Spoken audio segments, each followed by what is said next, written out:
From Kern Government Television, welcome to this week's Kern County Board of Supervisors meeting, originating from the County Administrative Center located at 1115 Truxtun Avenue, Bakersfield, California. Kern County's vision is to create and maintain a customer-centered county government designed to garner the confidence, support, and trust of the people we serve. Today's Kern County Board of Supervisors meeting will convene momentarily.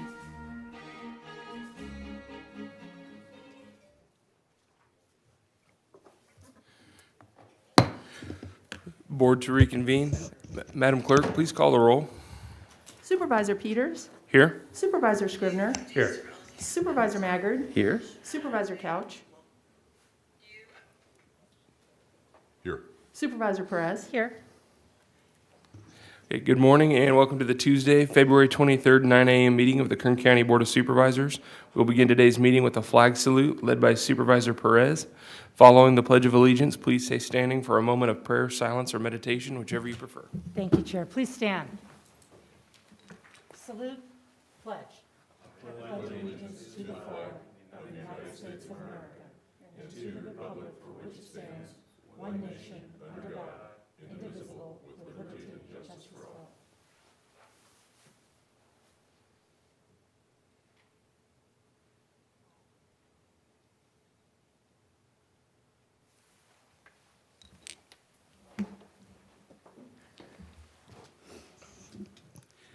Next, I would like to call on Nick Colin, Director of the Animal Services Department, to introduce our Pet of the Week.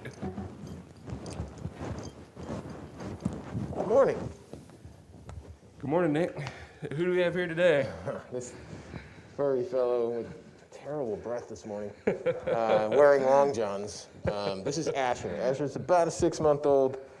Oh goodness, he's just about every mix of a breed you could think of. We think he's got a little chow, a little lab, maybe even a little Newfie in him. But he's available for adoption this Thursday. He's actually, as of this morning, has a foster parent. Oh, really? But he's available for permanent adoption this Thursday. Like I said, about 6 months old. He's about 25 pounds, probably going to double that weight. Yeah, And man. he's a puppy, so he's got a lot of energy. Absolutely. Well, he's sure a friendly guy. Yeah, he is. He loves everybody. Absolutely. Well, thanks, Nick, for bringing him down. Hopefully we can find somebody that can give him a home. Yeah, absolutely. Thank you, Kathy.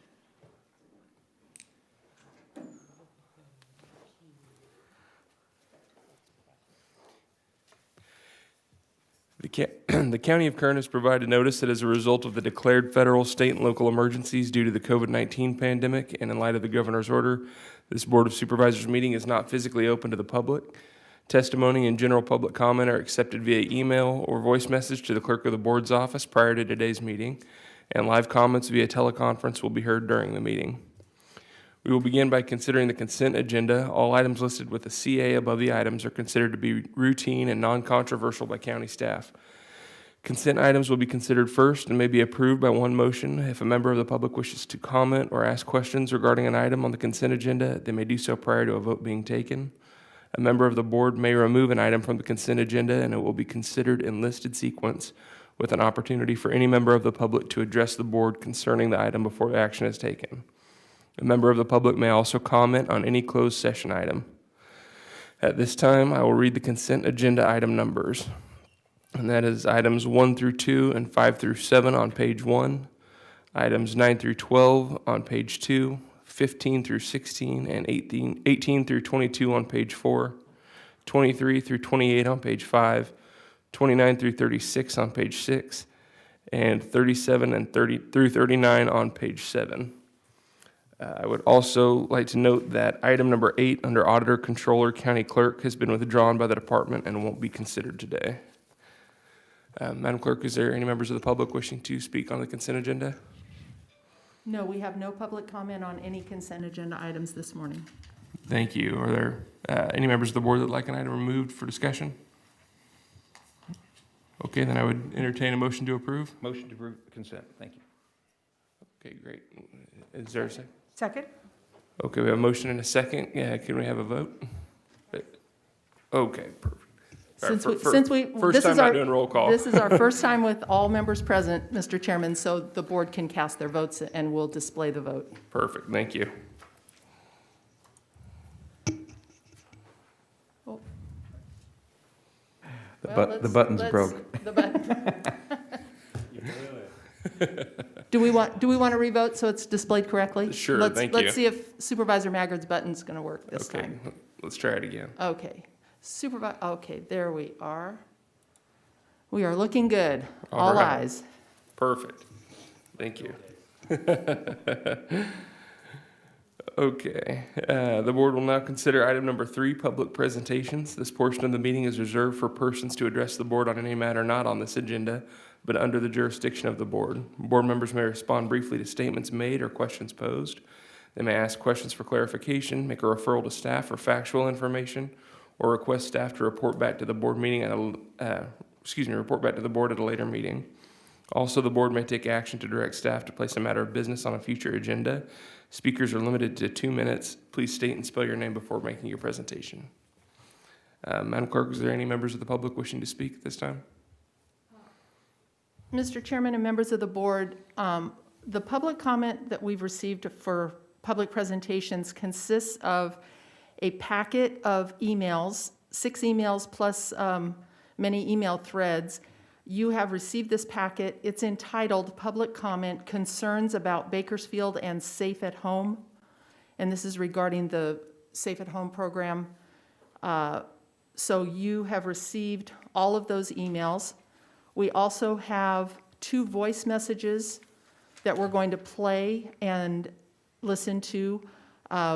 We have Ricardo Del Hoyo and Maria Beach, who want to address the board concerning the issue of the closure of Kern Medical Pharmacies. The message from Ms. Beach is in Spanish, and we did translate that message. You have in front of you the translation of that message in Spanish. So we're gonna begin by playing both of those voice messages. Good morning. My name is Ricardo Del Hoyo, R-I-C-A-R-D-O, last name D-E-L-H-O-Y-O. I'm a union representative with United Domestic Workers, Local 3930, and my comment today is for public comment. My comment today is on behalf of UDW and the 6,000 providers we represent here in Kern County, specifically for providers that live in the 93305 and 93306 zip code. A total of 879 providers will be affected by the closure of the Kern Medical Outpatient Pharmacy closure. The team of 28 pharmacy workers are well known for their unique delivery services that gets mediation to patients like meds to beds and meds to clinic programs. We hope that your board today will consider prioritizing our community's health and find solutions to keep these working class citizens working. Thank you for your time. That is all. Hola, mi nombre es Maria Beach, M-A-R-I-A-B-E-A-C-H, y yo soy una proveedora de IHSS aquí en el condado de Kern. Como proveedora, son mis deberes de incluir tareas de limpieza, brindar asistencia médica, medir constantes vitales y recordarios de medicamentos, y ordenar y recoger medicinas para mis pacientes. Y también yo les doy rides para la farmacia y los traigo para atrás. Entonces es muy importante que dejen abiertas esas farmacias del código postal 93305. Les digo que no podemos darnos el lujo de ver cerrar las farmacias para mis pacientes durante una pandemia mortal. Los trabajadores y pacientes esenciales no deben de tener que sacrificar su bienestar por algo fuera de nuestro control. Le pido a la Junta de Supervisors que no cierren estas farmacias y trabajen en encontrar soluciones para mantener a estos ciudadanos de la clase trabajadora trabajando. Bueno, es todo lo que les quería decir y estos concluyen mis comentarios para la Junta. Y esto es tocante las farmacias que quieren cerrar en East Bakersfield. Muchas gracias. Mr. Chairman, that concludes voice messages received, and just a reminder that all of you did receive the translation of that last message. We also have 3 members of the public who are on the phone line waiting to address your board, and you did receive a hard copy packet from the first presenter. This is Chriselle Roberson, and the packet is entitled JACCP Article for Distribution to BOS. So Ms. Roberson, if you would unmute your phone by pressing *6, you have 2 minutes to address the board. My name is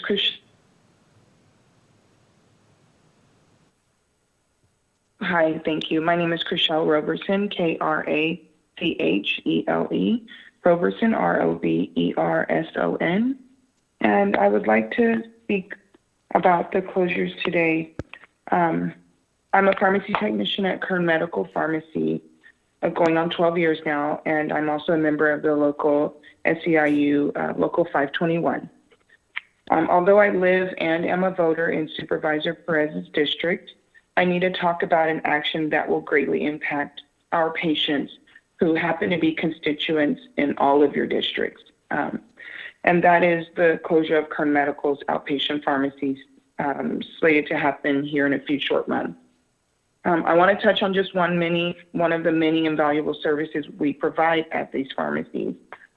The patient population we serve has a lower health literacy, which results in low medication adherence and high hospital readmission, or unfortunately worse. So therefore, we developed the Meds to Beds program to overcome these issues and improve the transitional care. Our Meds to Bed program is offered to all patients admitted to Kern Medical, and it's designed to decrease the readmission rates. We work with nursing staff, prescribers, pharmacy, and administration. Our pharmacy has an on-site authorization program that communicates with payers and provides directly and providers directly regarding medication that's not covered and how we can change it, get it covered, et cetera, which further expedites the medication coverage and discharge process. The medication will be delivered to the patient's bedside along with a pharmacist counseling, and this has led to a reduction of 51.5% in readmissions. In 2019, the Journal of the American College of Clinical Pharmacy conducted a study and published those findings, which earned Kern Medical's outpatient pharmacies recognition for this unique service that only we provide at Kern Medical.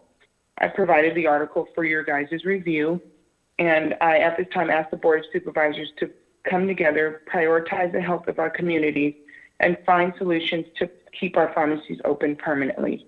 Thank you. Thank you. Our next speaker waiting is Christina Stovall. Ms. Stovall, if you would unmute your phone by pressing *6, you have 2 minutes to address the board. Good morning. Sorry. Hello, my name is Christina Stovall. I've been a pharmacy technician at Kern Medical for 11 years. I have 25 years in the pharmaceutical industry, and I'm a member of SEIU Local 521. I am born, raised, and still living in Representative Peters District, and I'm a voter. I want to talk about 2 Kern Medical pharmacies, Sagebrush and Campus outpatient pharmacies, that are facing closure in a few months. A big portion of our patients are either low income, homeless, and or mentally afflicted. These patients typically have Medi-Cal or no insurance at all. We at Kern Medical outpatient pharmacies have a system in place to provide necessary pharmaceutical treatment to these patients. We have a good working relationship with drug reps that provide drug discount cards for meds that are not covered, making the cost little to nothing for them. If the meds aren't covered under their insurance, we submit a TAR, a treatment authorization request. This entails attaching doctor's notes, which if they are Kern Medical doctors, and they usually are, we're able to access them on our own. We attach these to the TAR form and usually have an approved response within 24 hours. The last resort is our safety net program. This is essentially just giving the med to the patient free of charge. The 340B funding that is being taken away from us, causing us to face closure, is what allowed us to recoup those losses. Our group of pharmacy techs and pharmacists have grown relationships with these patients. We know their stories, and they are comfortable with us and confident that we will be taking care of them. They don't want to have to find another pharmacy in this pandemic. Some don't even know if they can continue taking their meds. And I can tell you it's much harder for outpatient pharmacies that aren't Kern Medical to get the TAR request going, and most certainly not approved in 24 hours. We are the only ones that do this. I ask the Board of Supervisors to continue or to come together, prioritize our community's health, and find solutions to keep our 2 pharmacies open permanently. Thank you for your time. Thank you. And I'm waiting to see if our third speaker is going to call in. One moment.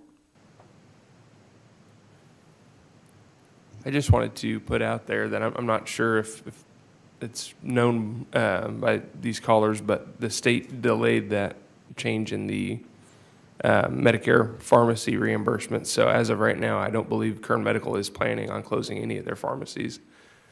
Mr. Alsop, do you have any other information about that? Yeah, Mr. Chairman, members of the board, thank you. Kern Medical announced it would need to stop operating its 2 outpatients retail pharmacies effective March 31st, 2021 because of the changes in the state's reimbursement for Medi-Cal pharmacy prescriptions that provided funding to supplement pharmacy operations there. The state just recently announced on February 17, 2021 that it was delaying the planned go live of its pharmacy reimbursement changes. With the state delaying those changes to pharmacy reimbursements, Kern Medical will continue to operate both outpatient retail pharmacies until it receives further information and determines how best to proceed. Thank you, Mr. Alsop. Mr. Chairman, may I make a comment about that as well? Yes, sir. Supervisor Maggard. Thank you. I would urge, it is a vital service to people in Kern County, to poor folks especially, and to many of our county staff.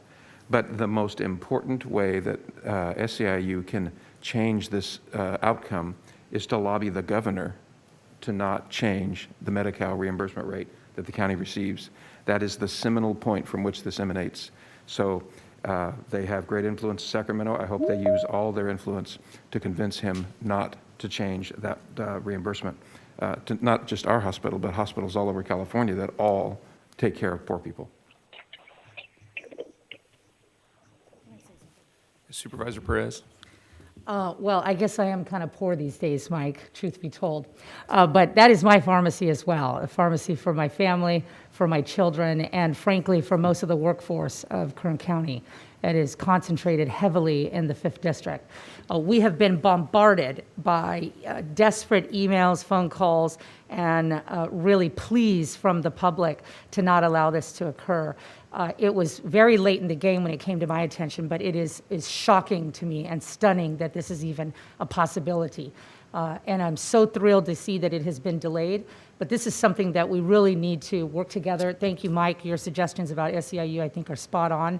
And of course, I'm in communications with the governor's office as well about the unfortunate nature and rather tragic reality associated with this asset to Kern County's workforce, so much of our county family, and of course, in a very personal way, me and my own family. This is very important to so many aspects of Kern County's economy. And so I want the public to know that we are fighting like hell on this. It's not okay to close these. It will be devastating and disastrous to Kern County, and in particular my district. And so we are fighting to prevent these from happening. And I appreciate all the passion that has come in and the conveyance of just how significant this asset is. And it's always a great reminder of what Kern Medical is to so many of us and to this county, and continues to be. We need to cherish it and fight for it. Thank you. Do we have our next speaker on the phone, Madam Clerk?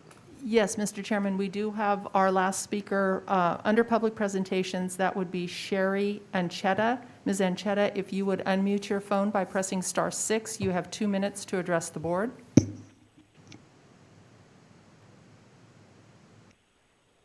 Hello, my name is Cherie Anchetta. That's C-H-E-R-I. Last name Anchetta, A-N-C-H-E-T-A. I've been a pharmacy technician at Kern Medical Pharmacy for 13 years. I am a shop steward and a member of SEIU Local 521. I live in Representative Maggart's district, and I am a voter. I want to talk about the two Kern Medical outpatient pharmacies that are facing closure in a few months and how it's impacting our patients and our community. Because we are a 340B pharmacy, that allows us to purchase medications at a lower retail price. Example, medications for valley fever. Fluconazole for a 30-day supply at a retail pharmacy is $546. At our pharmacy is $65. Another medication would be Cresemba. At a retail pharmacy, that is $6,000. However, this medication is a program. So we complete their application and they pay $0. To the best of my knowledge, I am not aware of any outside pharmacy filling these program medications at this time. Our pharmacy, our patients will not have the ability to obtain these medications because they are not affordable other retail or local pharmacies. I ask the Board of Supervisors to come together, prioritizing our community's health and find solutions to keep our two pharmacies open permanently. Thank you. Thank you. Mr. Chairman, that concludes public presentations this morning. Thank you. Next we will, Supervisor Couch. Thank you. I'm looking for a way that we can have a direct and blunt conversation about this subject. And I know a lot of our employees rely upon that. Two of our board members, in fact, apparently rely upon that. Is it a reasonable or is it legal for us to talk about this in closed session because this is a benefit that our employees are enjoying?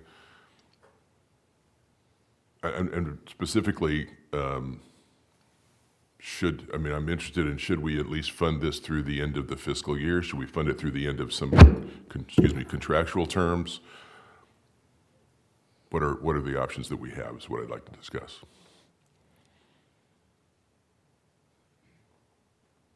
I don't know if there's a nexus between this and our health plans and our contracts with our employee groups.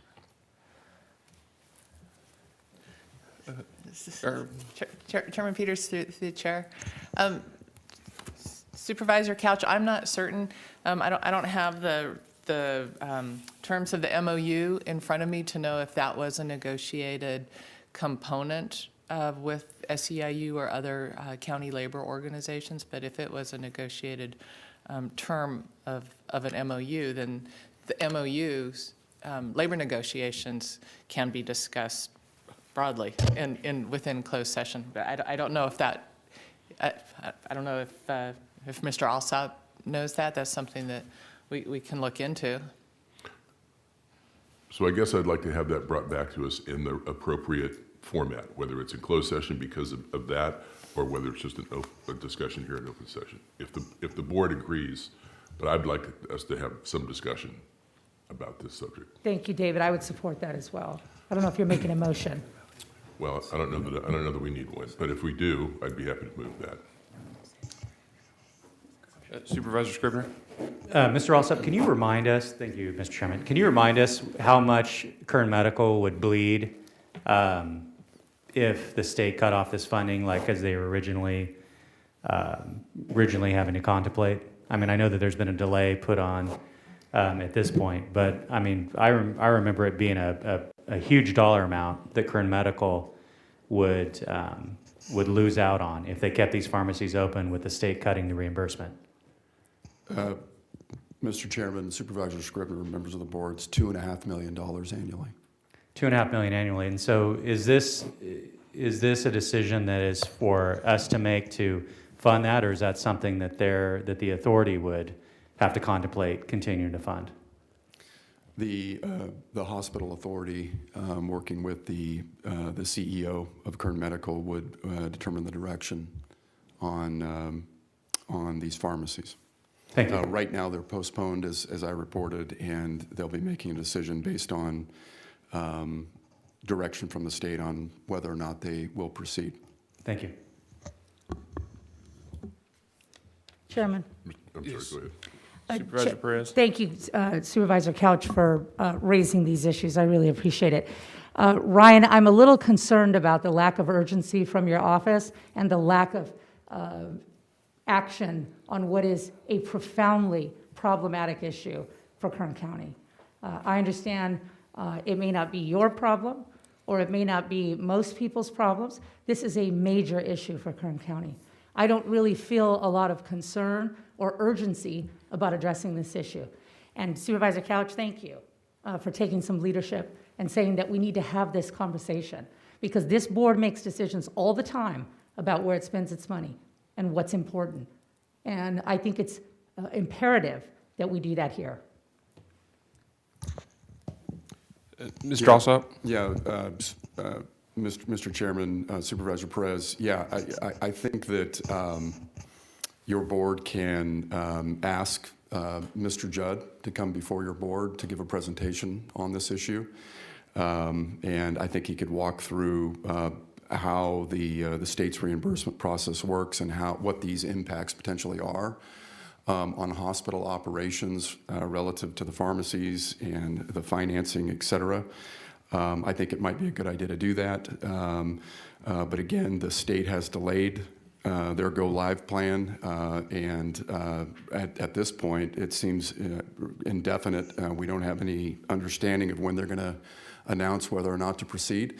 But Kern Medical has stopped their plans to close those pharmacies for the time being. Thank you.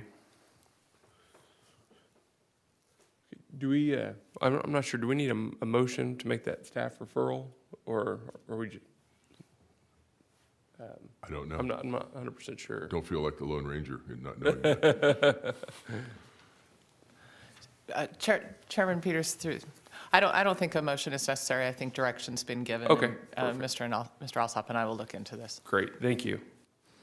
Okay, next we'll consider item number 4, board member announcements or reports, and I would like to begin by asking Bryn Kerrigan, Director of Public Health, to provide an update regarding the COVID-19 pandemic.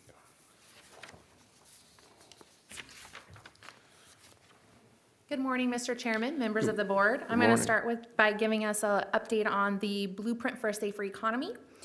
Kern's metrics continue to trend towards the red tier.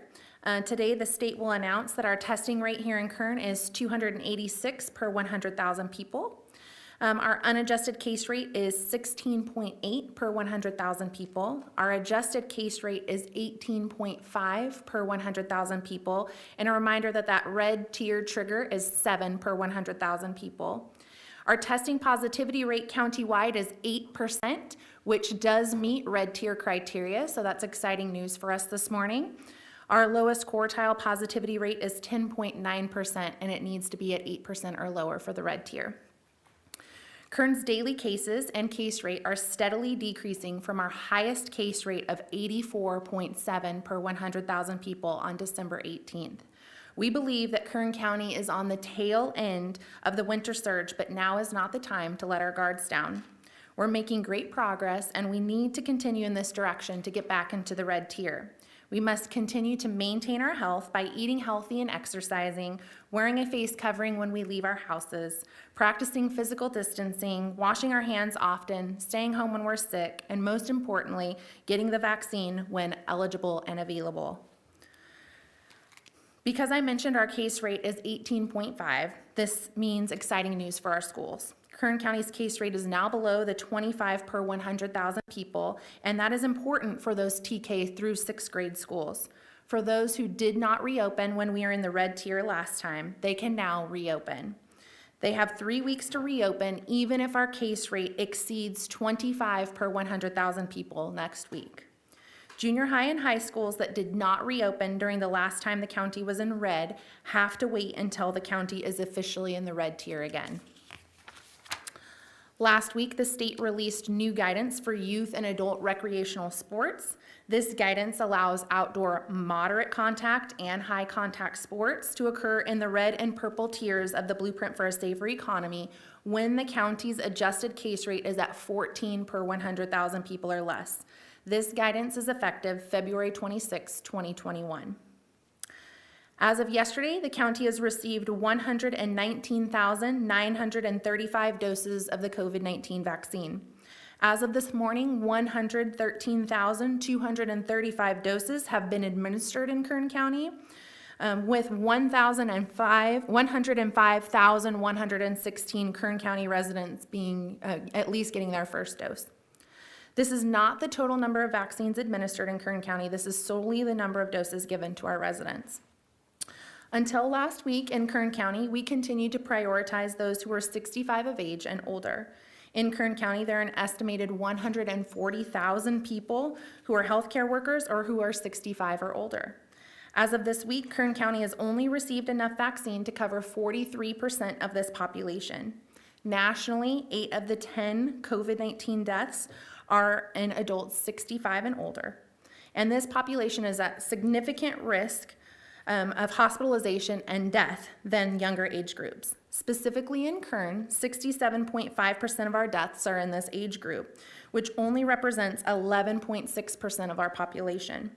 This is our most vulnerable population, and the demand from this population group has yet to subside. At the rate we are currently receiving vaccine, it would take an additional 10 weeks to vaccinate this entire population. On February 17th, the state issued a memo that detailed their expectations for the allocation of vaccines starting the week of February 22nd. This was the clear and concise direction we had been requesting from the state. According to the state's memos, counties are now expected to allocate doses targeting 30% of the vaccine to the priority sectors included in Phase 1B, which are education and childcare, food and agriculture workers, and emergency services workers, and 70% of the vaccine for those who are 65 and older. Because of this memo, we informed all Kern County vaccination providers last week they must vaccinate in accordance with this new direction effective yesterday. We continue to look for creative ways to increase vaccine supply in Kern County. Last week, Adventist Health Tehachapi Valley launched a mobile vaccination site with locations focused in East Kern. This site brings approximately 80 additional vaccines each day into our community that were not originally included in our county allotment. Since the launch last week, Adventist Health Tehachapi Valley has administered more than 568 doses in Eastern Kern communities. Additionally, as the governor announced yesterday while he visited Kern, we anticipate 3 additional vaccination sites to launch in Kern County on Thursday. Each of these sites will provide up to 420 vaccinations per day using additional vaccines supplied by the state. These sites will be located in Rosamond, Wasco, and Arvin. A federal pharmacy partnership was launched with Rite Aid and CVS pharmacies. There are 15 Rite Aid locations and 4 CVS locations in Kern that are participating in this partnership. Each Rite Aid location provides up to 20 doses per day, and each CVS location provides up to 100 doses per day. These allocations are in addition to the county's allotment of vaccine. Additionally, a new federally qualified healthcare facility partnership is launching. This FQHC partnership includes Clinica Sierra Vista and Omni. Clinica is in Wave 2 of the launch of this partnership that starts this week, and Omni is in Wave 3 launching next week. The exact allotment to each facility is unknown at this time, but they will be allocated vaccine through this program outside of the county's allotment of vaccine. Kern's vaccine administration infrastructure is impressive, with more than 90 approved vaccine providers and our mass vaccination clinic. We are capable of providing at least 45,000 doses every week. We just need the supply of vaccine to increase. While the governor announced yesterday that more vaccine was being allotted to the Central Valley and that Kern was one of the recipients of this increased supply, our infrastructure is capable of administering triple the supply we are currently receiving at this increased level. Additionally, this week, we're facing a lot of changes. Kern County, along with a handful of other counties, is included in the first wave of counties to be onboarded to the state's new third-party administrator, Blue Shield of California. Blue Shield is responsible for the creation, management, and oversight of a statewide network of vaccine providers. This transition gives the state the control of how much the county's vaccine allotment is, who is approved to provide vaccine administration in Kern County, how much vaccine is allocated to each of the vaccination providers, and who is eligible to be vaccinated. Additionally, joining the third-party administrators vaccine network also requires the implementation of the state's MyTurn software. The MyTurn software is eventually going to be the statewide system used for eligibility and appointment scheduling for vaccine allotment and for vaccine data management. MyTurn went live in Kern County on Sunday, February 21st at 9 a.m.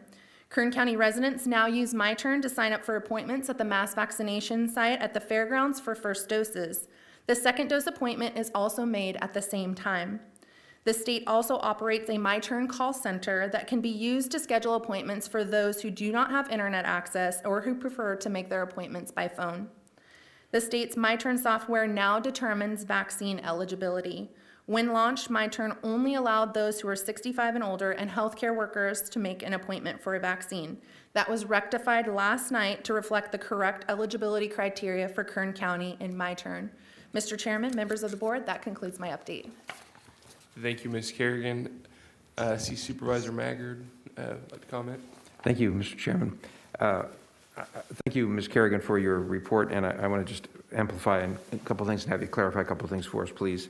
I am very grateful that the governor I know he's trying his hardest to get us all the vaccine that he can. And it's great news that we've gotten, was it 14,800 doses this week? That's correct. That's double what we had before. That's great news. But that's still only a third of what we can distribute. And it's vital that we get it as soon as possible. And I know he's trying, and I'm grateful for that. So I want to, I push him when it's time to push him, and I thank him when it's time to thank him. So I'm thanking him for that. I want to just take a moment for us to just explain when the responsibility of who received the vaccines and what priority was being made by the county, why we chose to emphasize those 65 and older. It has been the goal, the strategy of Kern County from the outset to sustain available ICU capacity, ventilators, nursing staff, and all that it takes to make sure that people always had a hospital bed where they could be treated and have the best chance to survive COVID. We made that argument to the governor. We were part of the group that convinced the governor to base opening up the economy on ICU capacity availability. That's been the vital strategy for us from the beginning. Of course, we want everyone to survive COVID, and we don't want anybody to get sick. But the reality is that while we endeavor to keep everybody well and for us to minimize those who unfortunately succumb to the disease, we have had, like I said, this goal of maintaining ICU capacity. Those that are the most likely to die from COVID are 65 and older. Is that not irrefutably true, Ms. Kerrigan? That is correct. And it is not, this is a difficult explanation to walk through, but it's important that people understand it, I think. It isn't the case that someone who's 65 or older contracts COVID and dies instantly. They die a terrible, long death that leaves them in the ICU, many times hooked up to a ventilator for weeks and weeks and weeks and weeks. So if we don't take care of those who are 65 and older, more of them will succumb to the disease. They will be in ICU for a long time, and we run a much greater risk of our ICUs running out of capacity in the event that we have another surge. So of course, I want teachers to get vaccine. I'm working with you and many others to get teachers vaccine. Of course, I want farm workers to have vaccines. Of course, I want everybody to have a vaccine. But I am watching with some angst as the decision is being made outside of Kern County to now spread the vaccinations to all these other sectors, hoping that it does not have the consequence of more and more 65 and older people succumbing to the disease and having to live the last weeks of their life in ICU. Somebody somewhere made a calculated risk, and that's the decision they made. I hope and pray that does not have a negative consequence. So have I explained that inartfully? Is there any aspect of that you think you need to clarify? Supervisor Maggard, through the chair, no, I believe you explained it well. Okay, thank you. I just wanted to explain it truthfully, and it's sad that we have to think about poor people, the poor souls that are suffering. if anything keeps me up at nighttime, it's that. Okay, the third-party administrator. So what is I want to emphasize so there's no ambiguity to people, what is the best way for people to reach the third-party administrator, and what's the quickest way for them to get their appointment now? So the third-party administrator is implementing MyTurn system-wide. It is a long process, so not all providers are up on MyTurn yet. So we would suggest that people in Kern County start with MyTurn.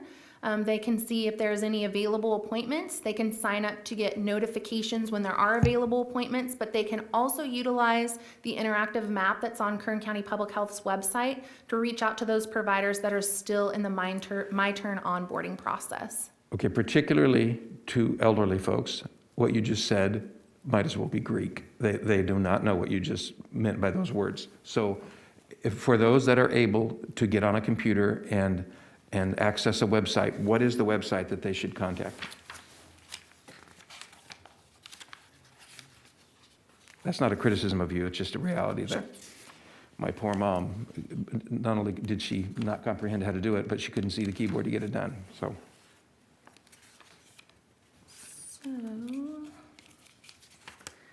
the website is myturn.ca.gov. And I do not have the call center phone number on me, but I will make sure that we get that information out publicly. forgive me while I fumble with my phone. I have, I believe, the number, but I want us to confirm that it's the case. So can someone confirm, I think the phone number, do you remember, Brent, if it starts with 833? Yes, it does. Can somebody confirm this so we can say this again at the end of the meeting? But the number, as I asked you about this previously, is 833-422-4225. Does that sound correct? It sounds correct. Yeah. So let's confirm that it's correct. But for those that don't have access to a computer, they can simply use their phone to call 1-833-422-4225 and get into the system. So I think we should make that available at every place we can, so that both opportunities are there. You know, if it's 11 o'clock at night and somebody wants to make their appointment, they can use the web. If it's 11 o'clock in the morning and they want to call somebody, or they're afraid of how to use the web, they can do it otherwise. Is that a correct number, Mr. Alsop? You're correct.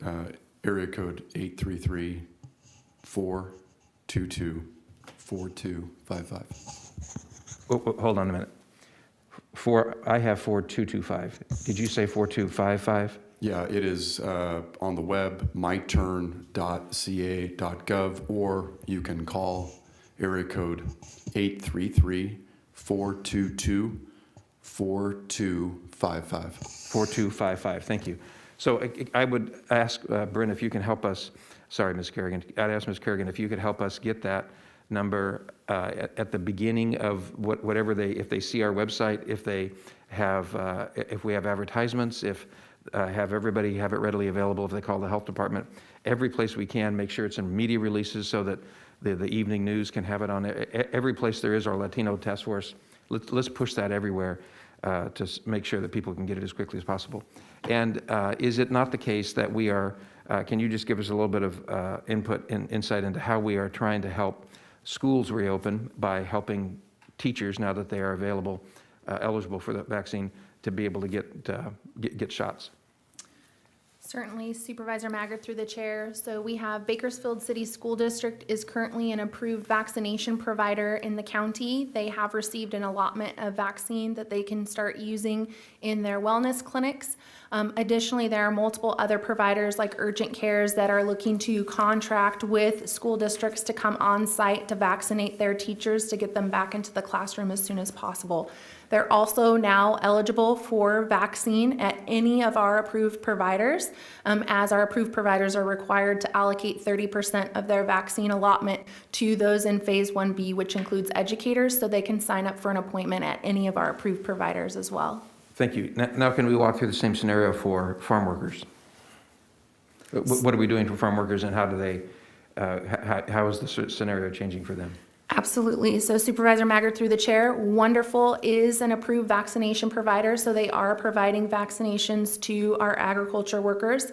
Additionally, all of our vaccination providers in the county are required to allocate 30% of their doses to that Phase 1B, which includes agriculture workers, so they can sign up to make an appointment at any of those sites.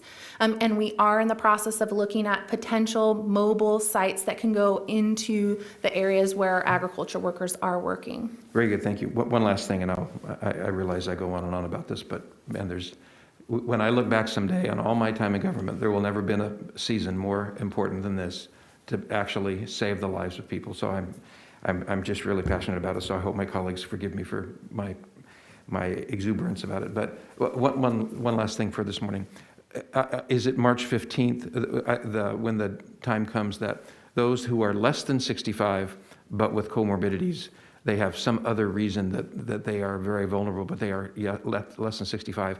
When is the date by which we think that they will become eligible to make an appointment? Supervisor Maggard, through the chair, you're correct. The governor has announced that it will be March 15th that those individuals are eligible for vaccination. Very good. So if you are someone who is less than 65 but have some of those other conditions, get ready so that you can either go to myturn.ca.gov or call 833-422-4255 and get that going. So, okay, thank you very much. And forgive me, Supervisor Scrivener, for going on so long, but Mr. Chairman, with your indulgence, I turn it over to my colleague. Yes, sir. Supervisor Scrivener. Thank you, Mr. Chairman. And Supervisor Maggard, thank you for your excellent questions and for helping to lead this discussion. On the subject of the folks with comorbidity, how will that be verified as far as what their condition may be and their eligibility? Is that something that their primary health provider is going to verify? Is it just something that they do on a survey when they call in to sign up? Supervisor Scrivener, through the chair, that is something that we're actively working with on the state to develop some sort of standard requirement that would be verified if one of those individuals signed up at one of our sites. Ideally, we would have them go to their primary care physician and get vaccinated. However, not all primary care physicians are vaccinating. It does require that the primary care physician does decide that they're at a higher risk if they were to get COVID-19 for a severe illness or death. So we would probably be looking for some sort of recommendation from their primary care provider to be eligible for vaccination. Okay, thank you. Mm-hmm. I'd just say from a 3,000-foot level, the good news is that our numbers are getting a lot better. And they're a lot better than they were 2 weeks ago, and they're way better than they were a month ago. And so we're definitely moving in the right direction. I know we had some, issues with the holidays and the potential for spikes because of, folks getting together, et cetera, but we are moving in the right direction as far as our case rates and our testing positivity, et cetera. On the 12th of this month, I was on a call with other Central Valley county supervisors with the governor's staff and with some staff from the CDC. And so there's eight Valley counties. And what we continued to press with the governor's staff was the need to have additional vaccine if we were going to move into vaccinating farm workers, which is a priority because we feed the nation here. But and without additional vaccine, we were going to continue to focus on the 65 plus because as Supervisor Maggard ably explained, those are the folks that are most likely to end up in the ICU, to inundate our emergency rooms, and to have bad outcomes when it comes to COVID-19. And our strategy, I believe, from day one for this county was to prevent our ICUs from becoming overwhelmed. And we, I think, have successfully done that day in and day out. That's a testament to the folks that run our acute care hospitals, but I think it's also a testament to the work that your office has done and to our efforts here at the county and also our community that I think has taken it seriously and tried to do the best they can to avoid exposure and infection. Supervisor Maggard, as I said, he hit just about everything that I would want to talk about. But the one thing that I am a little bit concerned about is the language barrier issues and access issues to this new state My Turn website and phone bank. The majority of the state speaks English, with Spanish being the secondary, but we have a lot of folks that speak other languages, and they have a lot of language barriers. In Kern County, just as an example, the Punjabi community, that's a huge community we have here, and there's some anxiety I know that they are experiencing with how they're able to access. So do we know anything about the state's efforts to accommodate folks that may encounter some kinds of barriers to access either to the website or the phone line because of their language barrier? Supervisor Scribner, through the chair, we do know that the online portal is available in English and Spanish, and we've been told they're working on other languages as well, but they're not currently available. And I am not sure what their availability is if they call the phone line for the different language options. So I will follow up on that and let you know. Yeah, I think that, we have, probably all of us have ideas about folks that would be good resources to contact as far as outreach to various communities that need that additional assistance. And so let's keep talking about that and, work to that, because I know that folks they are concerned with the ability for these communities to access that website or the phone bank. So thank you. Sure. Thank you, Mr. Chairman. Thank you, Supervisor Scribner. Supervisor Perez? Thank you. Bryn, the third location I thought was going to be Shafter. You said Wasco. Did that change? Supervisor Perez, through the chair, it's Wasco. It didn't change. Okay, it was always Wasco. Yes. Okay, I misunderstood that. I thought it was Shafter. Okay, Wasco. And as of this Thursday, they'll all be open with each of them receiving 420 vaccinations, or 420 between the three of them? Supervisor Perez, through the chair, they're capable of doing 420 doses per day. We're not sure what their exact vaccine allotment will be for this first week. We're still waiting to verify that information, but that's their capability. Their capacity will be 420 a day. Do you anticipate that being basically the max that's going to suit that particular location? Supervisor Perez, through the chair, yes. Okay, thank you. Thank you, Supervisor Perez. Supervisor Couch? Thank you. Talk to me about the 70-30 split for a minute. Does that mean that if we have 100 vaccinations, that day 70 can go to people who are 65 and over, and 30 can go to somebody that qualifies in the other groups? Is it a weekly, or look back, monthly? How are we going to do that? Supervisor Couch, through the chair, it's for the weekly allotment, it needs to be that 70-30 split. And so here's what we're going to run into, because we've already run into it. You're going to have people, I think, that are age 65 and over that say they don't want the vaccine, or they don't want it yet, they haven't decided yet. And you're going to have a buildup of vaccine and a demand from people in those other groups. What do we do about that? Supervisor Couch, through the chair, I completely agree that eventually we will meet the demand in the 65 and older, and the split will need to change. As of this week, the third-party administrator takes over what that allotment looks like, and if that split remains the 70-30 or if it changes to some other proportional allocation. But that's going to be done, the 70-30 is a county-wide number, and I'm envisioning that there's going to be communities that act or think differently about this, but it's a countywide number we're dealing with. Supervisor Couch, through the chair, yes, that's correct. It's a countywide number. This is a more difficult conversation, I think. If you have had COVID and you have the antibodies, and I don't know that you want to answer this or can answer this necessarily, but and you're 65 and over, should you go get the vaccine immediately? Should you test yourself to see where your antibody level is? Should you do that periodically and see if they're going up, down? In other words, should you be taking a vaccine for yourself that if you've got the antibodies that someone else could better utilize? Supervisor Couch, to the chair, currently the recommendation is as soon as you're released from isolation, if you're eligible to get the vaccine, that you get the vaccine. I received the exact opposite advice. I'm not suggesting that you're giving me what the state is telling you. I received the exact opposite advice from a doctor, local doctor, who we would all know.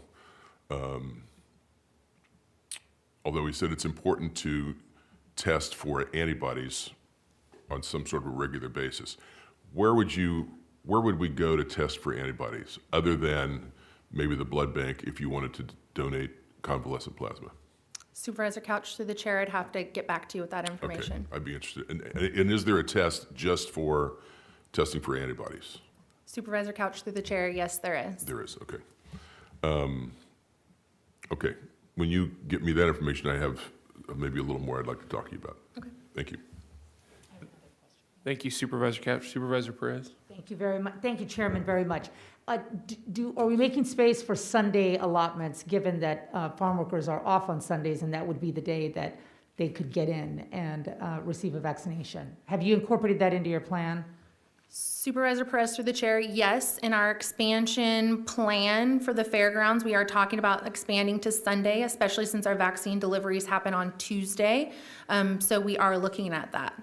Okay, and in the other vaccine locations that are, in theory, helping farm workers, those have to be Sunday. There has to be Sunday slots. People work every other day. They have to work every day.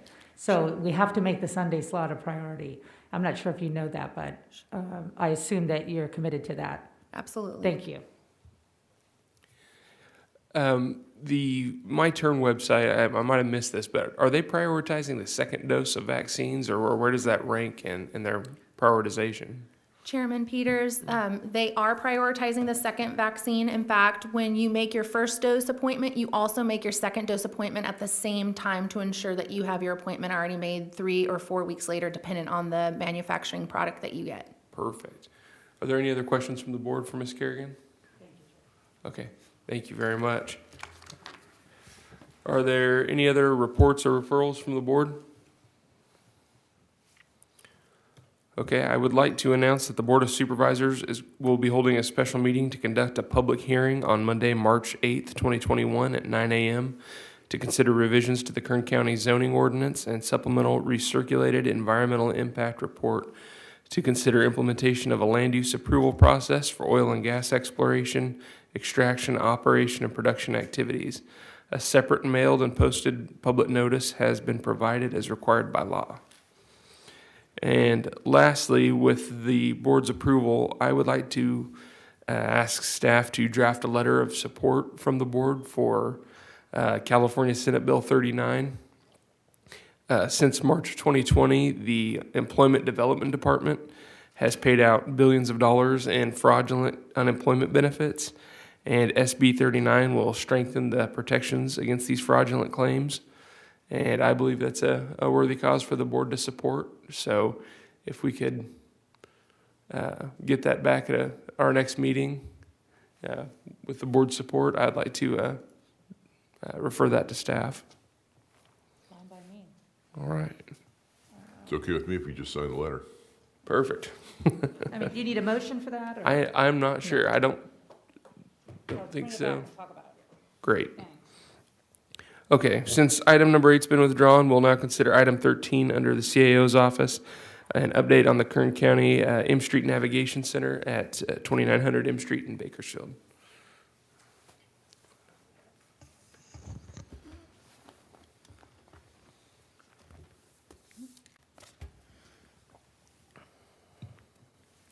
Good morning, Chairman Peters, Good morning. Supervisors. Today I wanted to provide an update on our M Street Navigation Center. Our last update was in July. It's been 9 months since we've been open. So today I wanted to provide a brief overview of the services that we originally set out to do and an update on how those have played out. And then also I believe we have Lori Huey on the line, who is our program manager. She is going to go over what it takes for our staff to accomplish housing placements for our residents. So service delivery, we are still continuing to do our wraparound services, which includes mental health, medical services through Kern Medical. We have the public defender on site once a month. We have flood ministries, city serve. So we're doing a slew of services. The staff performs weekly town halls That is to engage our residents and see how our services are affecting our residents, whether they propose changes and our management reaches out to them, either answers them or changes some of the services that we have provided. We are doing weekly case conferencing, so our staff is reaching out to our network providers weekly to review each resident's case to determine what barriers exist and how our staff and our service providers can move them forward on their housing progress. We're having monthly security check-ins with our security that is on site, with our sheriff's department that is on site, and with our with BPD as well. We also are continuously checking in with our neighbors, which is veteran services, to see are there any impacts. Happy to report there are minimal, if any. So we are chugging right along. So capacity building, as you know, we opened in the high point of this pandemic. So we opened with a capacity of 25. We increased to 50 in the midsummer time, and now we are heading towards 75 while maintaining COVID-19 protocols, which includes we're taking temperature checks at every time the resident enters the facility or any visitors enter the facility. We've been able to only have a minimum impact by COVID-19. Thankful to our trailers providing isolation for a few of our residents, but everyone has since is now healthy and happy and back at the Navigation Center. So I wanted to highlight Project Hire Up. We briefly talked about this starting up at our last update. This is a program between Bakersfield College and CityServe to provide education classes and provide a certification with the promise of employment after. CityServe is a great partner that we have. They are providing transportation for these individuals and utilizing the county's building on L Street to have a few of those classes. So they transport them each and every day. In the initial program, we had 4 that graduated in cohort number 2, and now in cohort number 3, we have 5 residents. I also want to highlight CityServe. They've been great in providing meals periodically. They also set up the Thanksgiving and Christmas dinner, which a few of us have volunteered for. They provided jackets during a jacket drive during the winter months for our residents. So I want to thank to Pastor Robin and her team for volunteering throughout the past 9 months. Mr. Chairman, may I interrupt for just a second there? Yes, sir, Supervisor. I'm going to demonstrate what you just said. Would you go back to the previous slide, the one before that? Okay. Zoom in on that slide. You see in the very top of the picture, there's some guy wearing a baseball cap backwards. Can you see that? That would be our CAO, Ryan Alsop, who took his Thanksgiving Day to go down there and serve food to these guys. So that was nice of you, Ryan, to do that. But I thought you'd get a kick out of seeing him on what he looks like apparently on Thanksgiving morning wearing his baseball cap. I also see Supervisor Maggard in that top left-hand corner as well. So thank you for coming. So access to permanent housing, in the past 9 months, we've had 43 housing placements or family reunification since we opened. Wanted to do a huge emphasis on our month of January. We had 12 placements alone in the month of January. And the big emphasis on this is majority of these clients were clients that came to us when we first opened and have done the full process, going through our case management system, getting their mental health, medical health. These were majority our longtime residents. So really happy to see the success of M Street, and there is more to come. So I'll turn it to Lori Huey, who I believe is on the line to talk about housing and how her staff works very hard to get that done for us. Thank you. Ms. Huey, if you would unmute your phone by pressing *6, you may address the board.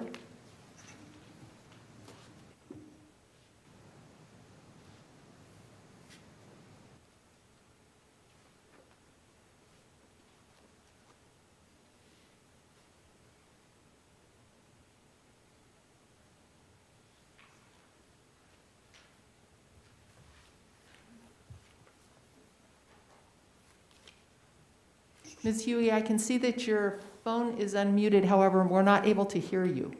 Can you try again? Can you hear me? Yes, we can hear you now. Okay.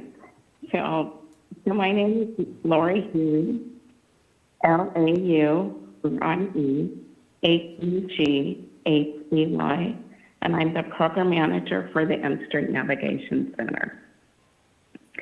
So the M Street Navigation Center staff and providers help place 12 homeless individuals ranging in age from 38 to 65 exit into permanent housing just during the month of January of 2021. There are compassion and quality wraparound services consisting of daily meals, showers and laundry services, education classes and job training, mental health and medical services, outreach services, transportation, and more. We helped a total of 43 male and female clients since opening last May gain the added confidence and newfound hope for the future needed to work towards their housing and self-sufficiency goals. With the M Street leadership team and our housing navigators, we work closely with the Bakersfield and Kern Regional Homeless Collaborative. We serve on the homeless committees and participate in weekly match calls so that the residents can get vouchers. We also discuss the case conferencing with our partners to remove any of the barriers and increase success for clients in ending chronic homelessness. Through our intake process, the housing navigators complete an intake packet, which reviews the shelter rules and expectations of the Navigation Center. We do a tour and we explain the services provided while at the center. We talk about the meals, the showers, the laundry, the dorm check-in and out, etc. So the housing navigators review with the partners and the providers that are available on site, such as Kern Behavioral Health and Recovery Services, Kern Medical Whole Person Care, Animal Services, our Public Defender, Flood Ministries, City Serve, BC Project Higher Up, Kern County Child Support, and Department of Human Services. It's through this collaborative effort of partners that have the same goals of assisting homeless individuals to identify the barriers and move out of homelessness and into permanent and sustainable housing. So within the first 2 to 3 days, we complete a needs assessment and a VI SPDAT. So the needs assessment determines the barriers to the housing, and the residents and the housing navigators work together to develop a housing plan. The VI SPDAT, which is the Vulnerability Index Service Prioritization Assistance, is a decision tool which determines the vulnerability and placement on community housing and placement to the match list. So our navigators meet with the residents on a weekly basis, and they decide what is needed to assist with meeting the housing plan, such as whether if they need an ID, driver's license, social security card, birth certificate, an awards letter, proof of income, a disability certificate, bank statements, and the housing navigators will set these appointments each step of the way. They'll give the individual, okay, you need to go get this. Here's where you need to go to get this. They give them a deadline as to when these documents need to be presented. They're actually giving them that structure that they needed to complete these little goals. So some of the barriers and challenges in securing the housing, as you all know, that we opened during the middle of a pandemic. And so while the governor issued his stay-at-home order, the state of California due to the pandemic, which meant many of the businesses closed or they endured modified services. So most of the local and state offices closed their doors. DMV, Social Security, Department of Human Services, many of the medical offices were only operating on modified or emergency services. So this severely impacts some of our residents especially because being homeless, they may not have known where their Social Security card was. And so if the Social Security office was closed, you know, it was, they had to call up on the phone, and it was very difficult for them to get through or to get an appointment or to complete an application to get some of these items needed. So the impact on the homeless population because of the pandemic is protection orders were put in place. Landlords were not able to evict the tenants or even show apartments. There was a lack of units available, lack of land. The housing authority was not able to inspect units. Units were harder to come by, and then there's a lack of affordable housing, and requirements were placed on the homeless individuals to meet certain eligibility criteria. So this resulted in some residents staying at the Navigation Center longer than the anticipated 90 days, with right now our longest staying resident has been there over a total of 250 days. And this is because she comes from out of state and she's having difficulties just acquiring some of the various documents needed to move her further along in the housing process. So our successes at the Navigation Center, as we stated earlier, was we had 43 placements into sustainable permanent housing or reunified with their families since the opening of May of 2020. And we are proud to say that M Street had 12 sustainable permanent housing placements in January, and currently in February, we've had one permanent placement. We have 4 residents that are matched to vouchers. They've signed the leases, and they're going through the background process and submitting final paperwork, which would be a total of 5 individuals placed so far during the month of February. So CAPK is grateful to the County of Kern and existing partners who make this work possible, meaningful, and moving forward to end homelessness in Kern. So are there any questions? Thank you, Ms. Huey. Are there any questions from the board? Supervisor Maggard. Thank you, Mr. Chairman. Thank you, Ms. Ruiz, for your report and the good news. It's really good to see that we're helping people transition. That was the whole idea, and I'm thrilled with that.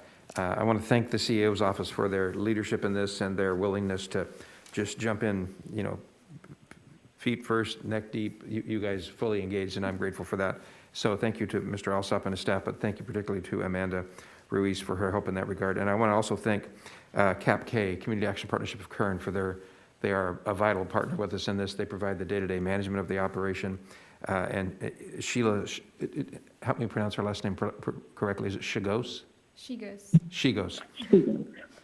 Sheila's been just a godsend to us. So I just want to make sure I thanked, and I'm sure I've left somebody out, but and there is a sweet spirit to people there who have a sense of the life they are leading at the moment is so much better than the life they were leading just in the time preceding that.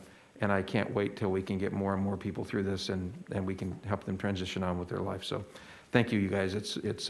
I'm very, very proud of the results, and I just hope we can get more and more people through the process. So thank you. Thank you. Thank you. I just wanted to echo Supervisor's comments. Thank you very much, the CAO's office, Ms. Ruiz, and all of our partners. This is amazing to see the work you guys are doing on this critical issue that we have here in Kern County. So kudos to all of you guys, and your efforts are very much appreciated. Are there any other comments from the board before we move on? Okay. Oh, where are we? Okay, we'll now consider item number 14 under the County Council's office, presentation of the 2021 supervisorial redistricting requirements and provision of staff direction on the establishment of the redistricting process.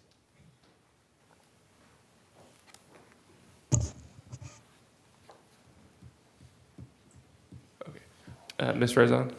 Thank you. Good morning, Chairman Peters, board members. This item is before your board this morning for a presentation about redistricting. As you know, redistricting is the process used by governments to draw or redraw political district boundaries. For our purposes here today, our presentation addresses redistricting at the county level, specifically district boundaries of supervisorial districts.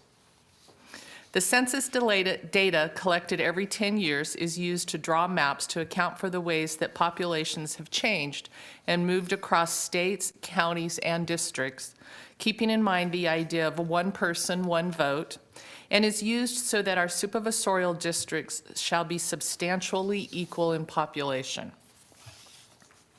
As 2021 is the year following the most recent census, it is now time to embark on the process of redistricting. And the first thing I must say is that while the steps of redistricting are fairly clear, the timing of the process for this year is significantly less so. To say this area is evolving is an understatement. Dates for receipt of census data have changed at least 3 times. As that date is pushed out, the timeline for counties to complete the process becomes compressed, and it is conceivable that some of the processes could be modified as we continue through the year, and the window to complete the process narrows. Also, just for instance, last Tuesday, a Senate bill was introduced that could substantially impact the redistricting rules that apply to local jurisdictions, including counties. We will monitor and respond to any changes in the timelines, deadlines, and regulations. My office is working with the CAO's office, and collectively, we have prepared this morning's presentation. Deputy County Counsel Stephanie Bowie will speak first and explain the legal aspects related to redistricting. Then Jason Wiebe and Amanda Reese, both with the CAO's office, will share the many steps Kern County will undertake in the next 9 or so months to ensure the county fully complies with various requirements related to redistricting. At this point, I'd like to introduce Deputy County Counsel Stephanie Bowie. Good morning. Good morning. I'm Stephanie Bowie. As you know, we go through this process every 10 years at the county level to redraw the boundaries of the supervisorial districts. I'm going to go through some of the timeline and new drawing criteria set forth in law, and then Amanda and Jason will take you through some of the new procedural requirements. The 2020 census began our redistricting process. It ultimately concluded last year on October 15th after being extended several months because of COVID-related canvassing restrictions. California law requires the county use state-adjusted census data in its redistricting efforts. The state receives the census data from the Bureau and then reassigns state prison populations to their last known address. So any prisoner that was a resident of Kern County before being incarcerated in a state prison is counted in our census. All other prisoners are excluded. That tends to add somewhere between 2 weeks and 30 days to the receipt of our data. Typically, we would begin redistricting in the spring.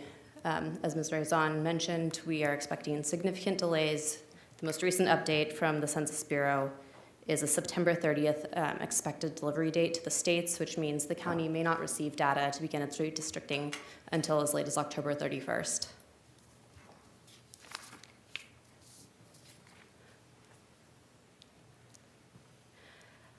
On the slide is the redistricting criteria that's applied in previous cycles. 10 years ago, the general rule was to comply with federal requirements as an outer boundary of what's mandatory.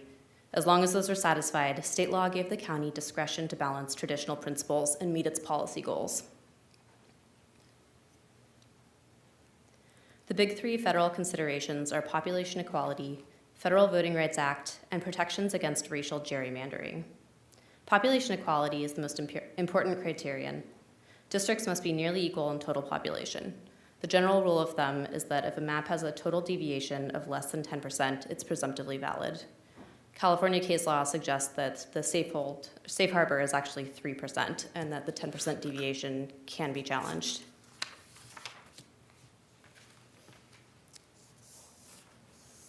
To comply with federal law, redistricting may not deliberately dilute racial and language minority voting rights by denying them equal opportunity to nominate and elect candidates of their choice. It also may not use race as a predominant criterion in drawing districts. There are two classic ways that Section 2 of the Voting Rights Act is violated. Cracking, on the left, is the practice of splitting minority voting strength among several districts to deny that group a majority in any district. The other illustration is packing, which is the practice of filling a district with a supermajority of a minority group, thus limiting its influence to a single district. The flip side of the Voting Rights Act is the Equal Protection Clause against racial gerrymandering. This is often where you see bizarrely shaped districts. The district right there is an infamous example. It's the North Carolina Congressional District 12 from the early 90s. It snaked 100 miles across the interior of the state, picking up minority populations, and at one point was the width of a freeway. Gerrymandering is the practice of drawing political boundaries to give one party an advantage over its opposition. Now we'll turn over to what's changed, which has been a lot this year. The state legislature rewrote the rules for county redistricting with AB 849, the Fair Maps Act, and AB 1276. The state has codified and ranked the traditional principles and made them mandatory. Now, after satisfying the federal considerations, the county must base its new district boundaries on the following criteria and in this ranked order: maintaining geographic contiguity, preserving neighborhoods and communities of interest, preserving cities and census-designated places, making district boundaries easily identifiable, and encouraging geographic compactness. Districts also may not favor or discriminate against a political party. It's no longer clear at this point whether non-statutory criteria can even be considered. It's possible as long as the map meets and prioritizes the statutory requirement. As Ms. Rezon mentioned, there is a current bill that would actually further contract the discretion a county has to consider any criteria that's not explicitly in the statute. There have been a couple of other changes under the Fair Maps Act, including significant new requirements around public outreach, public hearings and input, and record keeping, which we'll go through shortly. Another change is exclusion of prisoners, which used to be a policy choice. Now they must be excluded from your census unless the state prisoners can be reassigned to a residence within the county. One last change is the codification of communities of interest, which is now defined in the California Elections Code. Community of interest is a population that shares common social or economic interests and should be included within a single supervisorial district for purposes of its effective and fair representation. Community of interest can be based on almost anything: lifestyle choices, use of mass transportation. It's going to be a significant workload on the county to identify the various communities of interest, and one of the goals of the public hearings and public outreach will be to have those communities identify themselves. I'm going to turn this over to Jason now to take us on the timeline. Good morning, Chairman Peters, members of the board. I'm going to briefly go over the timeline, but I think the most important part of that timeline is the footnote. I think it's been a theme of this presentation that everything is uncertain. Confusion and delay kind of reign based on the delay of releasing census data. So for February and March, what we're doing right now is project planning. We're kicking off with this board kind of a understanding of what needs to be done and a tentative timeline. We hope to start holding hearings this spring. In fact, at the end of this presentation, I think we'll ask for your board's direction for staff to set our initial hearing in mid-April and do that over the spring and summer. The latest incarnation of census data being released is September 30th. As Ms. Rezon mentioned, that's changed a couple of times over the last few weeks. And as Ms. Bowie mentioned, once the state receives that data, it could take a couple of weeks for them to adjust due to prison population. So we may not have census data to analyze till mid-October, which really gives a short time frame to analyze that data, discuss, receive draft maps from the public, receive draft maps from community groups, conduct our own draft maps, and still have a map for your board's consideration by by November 15th, which would be the last day second reading could occur for meeting the deadline of December 15th. So we're looking at a very narrow window between the date the census data is anticipated to be released and your board being able to take action on considering maps and voting on a map.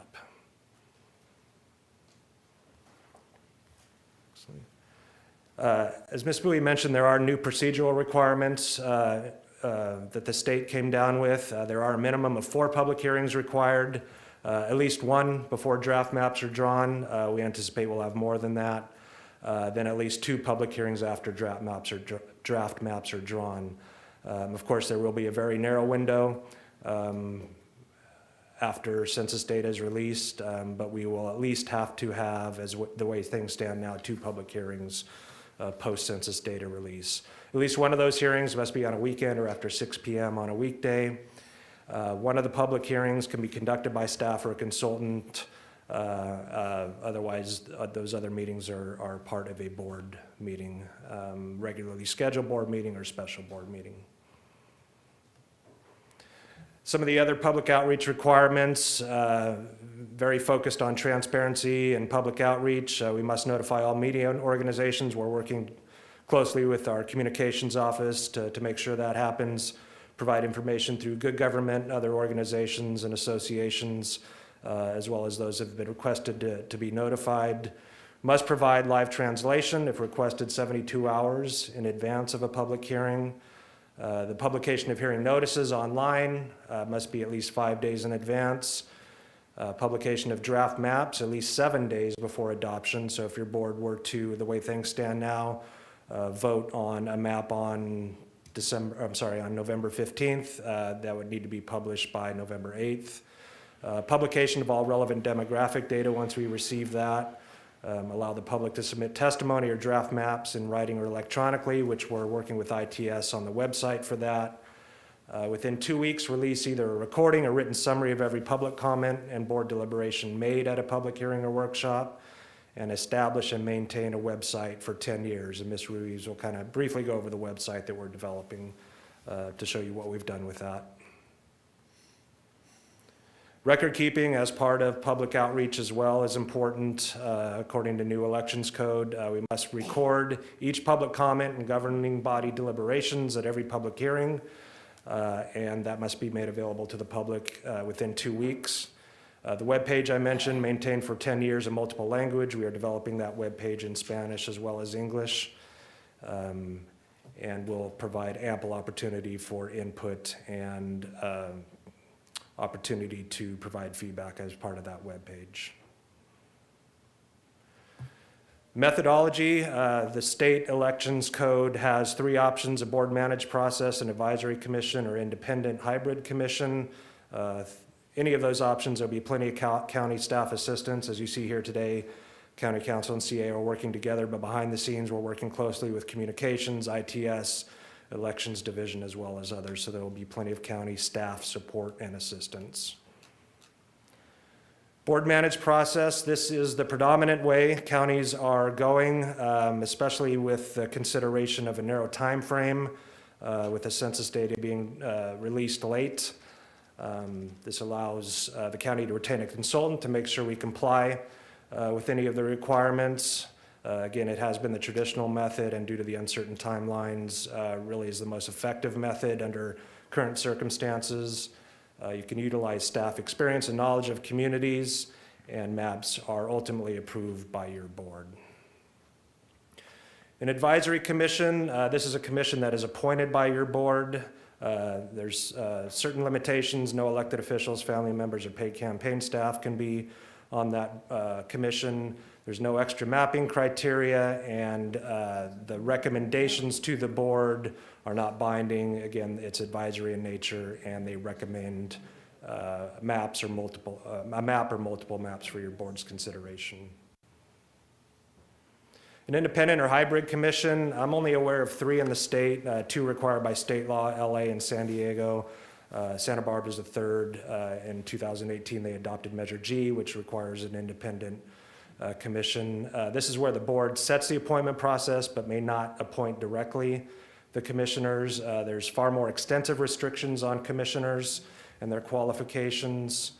There's additional restrictions on districts to favor or discriminate against political parties or incumbents or political candidates. And then there's a hybrid version of that as well, where this commission can send 2 or multiple maps for adoption by the board, or this commission, depending on how it's structured, may have final authority, independent authority to adopt a map.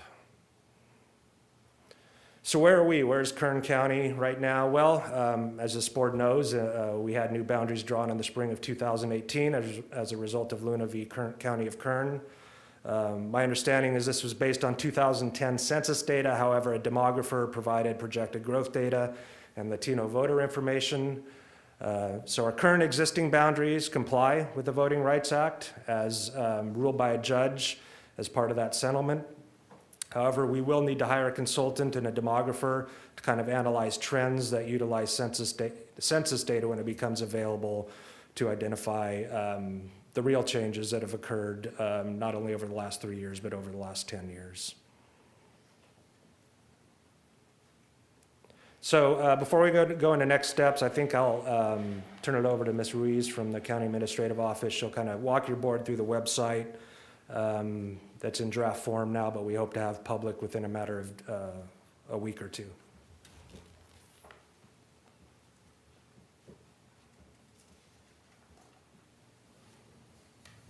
Good morning. Good morning.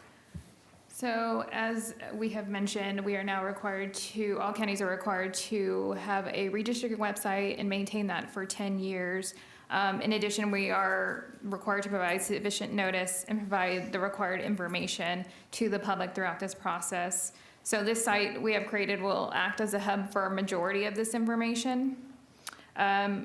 As you go through these items, you'll see the overview, redistricting criteria. The overview is just an explanation of what this process is, why we have it, and why it should matter to our public. The next section is the criteria, is what is the criteria of drawing these boundaries in the geographical sense. And then I think the biggest component is our timeline. Obviously, there are a lot of unknowns that we're experiencing, as has been mentioned. So this will be regularly updated as we nail down the public hearings and when we will receive that census data. And then the contact information, which I will go over that in more depth.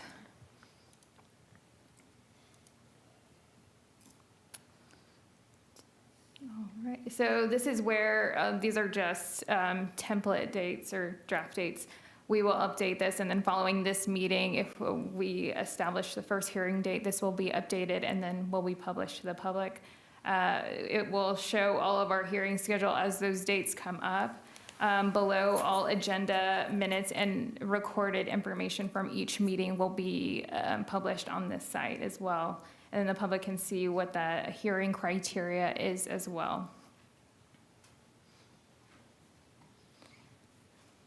Go back for a second. And then here are our boundary maps. Currently, we just have the current supervisorial district boundaries. If residents are unsure what district they reside in, there we've also added the link where they can look that up. In the future, we'll have the draft supervisorial maps listed below so that the public can take a look at those as well. And the biggest piece is how does the public get involved? So we've added multiple ways. The first being by mail. And the second, if there is not internet access or if they choose to do so by phone, we have established a voicemail box. We'll also update that to include upcoming hearing dates in that voicemail message. And the public can mention if they want their comment to be read at one of the hearings that, any of the upcoming hearings. Additionally, we'll have a dedicated email, so all those emails will go to staff regarding any of the redistricting items, requests for information. That will go to our team. And in addition, we'll have this feedback form. It'll pop up in just a second where you can put that information in. If you're a part of an organization, you can list that here. If you want to include your home address or what supervisorial district you reside in, that is optional. And then here you can request if you want this feedback to be read at one of the hearings. So it can be either for information or if we want to make sure that all public comment is being considered. And so that is the majority of our website, and this will be updated in multiple language. It's also important to mention this is not the only method of information. Like Mr. Weeby mentioned, we'll be contacting our media organizations and working to identify those communities of interest and identifying local organizations to make sure we get the word out. And that concludes my comments, and I will turn it back to council. Board members, that concludes our presentation, and I want to thank Deputy County Counsel Stephanie Bowie and Emily Billenter, along with Jason and Amanda, for their help. Staff is recommending that your board receive and file this report, adopt a methodology for the 2021 redistricting process, and direct staff to initiate the other matters pertaining to the redistricting process, including setting the initial public hearing and introducing the web page for public use. And we're available to answer any questions you may have. Thank you, Ms. Rezon. Madam Clerk, have we received any public comment on this item? Yes, Mr. Chairman, we do have, your board received a letter. You received that via email last night. You have a hard copy in front of you. We also have Olivia Seidman from the, I'm sorry. She's representing Leadership Council for Justice and Accountability, and she co-authored the letter that you have, and she is waiting to address your board. Ms. Seidman, if you would unmute your phone by pressing *6, you may address the board. Thank you so much. This is. Hi, thank you so much. My name is Olivia Seidman, and I work with Leadership Council for Justice and Accountability, a community-based organization that works alongside community leaders in Fuller Acres, Lamont, and East and Southeast Bakersfield to advocate for government policies that address their community's needs. As the board considers the various methodologies for local redistricting for the 2021 redistricting process, we strongly urge the adoption of an independent or hybrid redistricting commission. In order to maintain and improve public confidence in our local elections, there must be no room for doubt over the fairness of the redistricting process and its resultant lines. There must be neither a conflict of interest nor a perception of a conflict of interest. If the board were to decide to draw its own lines, we fear that the public will perceive a conflict of interest, undermining confidence in the local electoral process. Similarly, the regulations surrounding advisory commissions are minimal, which could again present the perception of a conflict of interest. However, stricter rules govern the appointment process for an independent or hybrid redistricting commission. While the board maintains the important power of deciding on an appointment process for the commission, there are restrictions in place to ensure that commissioners do not have any conflicts of interest. The process is open to the public, and the commission itself is explicitly nonpartisan. These are all important reasons why an independent or hybrid commission is thus the fairest way to implement the 2021 redistricting process. The transparency around the appointment process and the additional protections against conflicts of interest would help ensure confidence in the electoral process, strengthening democracy in our community. Additionally, the delay of census data this year allows the time to select and prepare an independent and hybrid commission in advance of the formal start to the redistricting process. For these reasons, we urge the board to adopt an independent or hybrid commission for the 2021 redistricting process. To do so would mean to avoid any perceptions of conflicts of interest, protecting public confidence in the electoral and democratic processes. Thank you so much for your time. And again, we urge an independent or hybrid commission for the redistricting process. Thank you. Thank you. Mr. Chairman, that concludes public comment on this item. Okay, thank you. I will now bring it back to the board. Supervisor Couch. Mr. Weeby, or I don't know who this would be best for. Describe that timeline again. We're not, and let me kind of preface this with, if we don't have the census data, which we're not expecting until September 30th, or actually a couple weeks after that, if everything goes right with the state, right? I don't know what you're going to, you go to have, I'm not denigrating you, but if you go have a public hearing about this, what do you talk about? You mean a public hearing prior to release of the census data? Correct. Well, we talk about whatever the community wants to talk about. Provide their initial input based on projections or thoughts or ideas. Well, I guess I'm going back to my experience of attending a meeting about redistricting was a decade ago. And I believe it was Alan Crowder, and people would ask questions or suggest alternatives, and he could move the map around and tell you what it did to population, what it did to all kinds of demographic groups, and people could take a look at not only the boundary, but what it did to the numbers. We won't be able to do that, I guess, if we don't have the census data. Is that right? That's correct. We won't have... At least with up-to-date census data. Right. We won't have up-to-date, real-time or as close to real-time as possible census data. The state elections code does require it. So for one, it's a requirement that we do a hearing, at least one prior to the release of census data. Secondly, I think we do an initial meeting to understand and get input from the public perspective. And then if we do hire a consultant and have a demographer, if we can get some data, even though it's not census data, to give an idea, to provide those types of workshops, to give people a better understanding and idea of how things may shape out once we receive that census data. It gives us maybe a head start.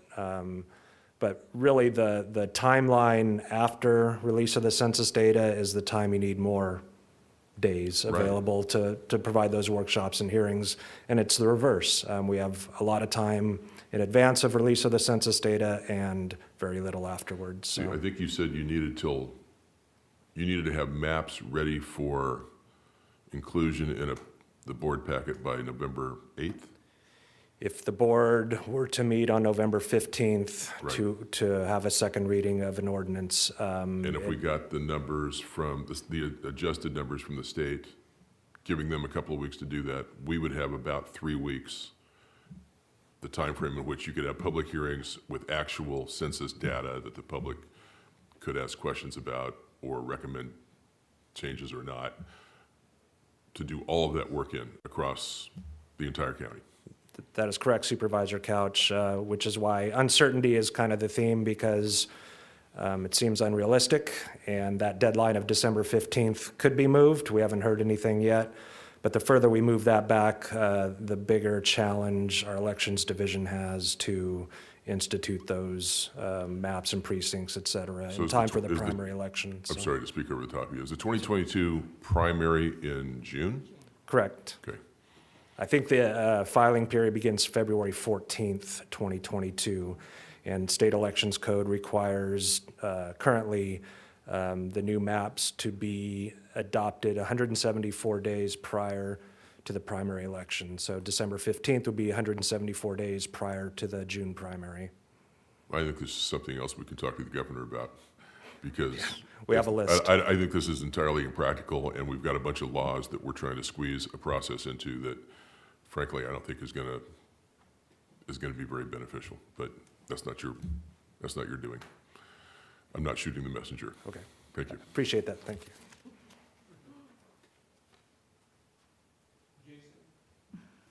Real quick, before you sit down, I know you mentioned in the presentation, it was 3 was the number of counties that are doing independent or hybrid models?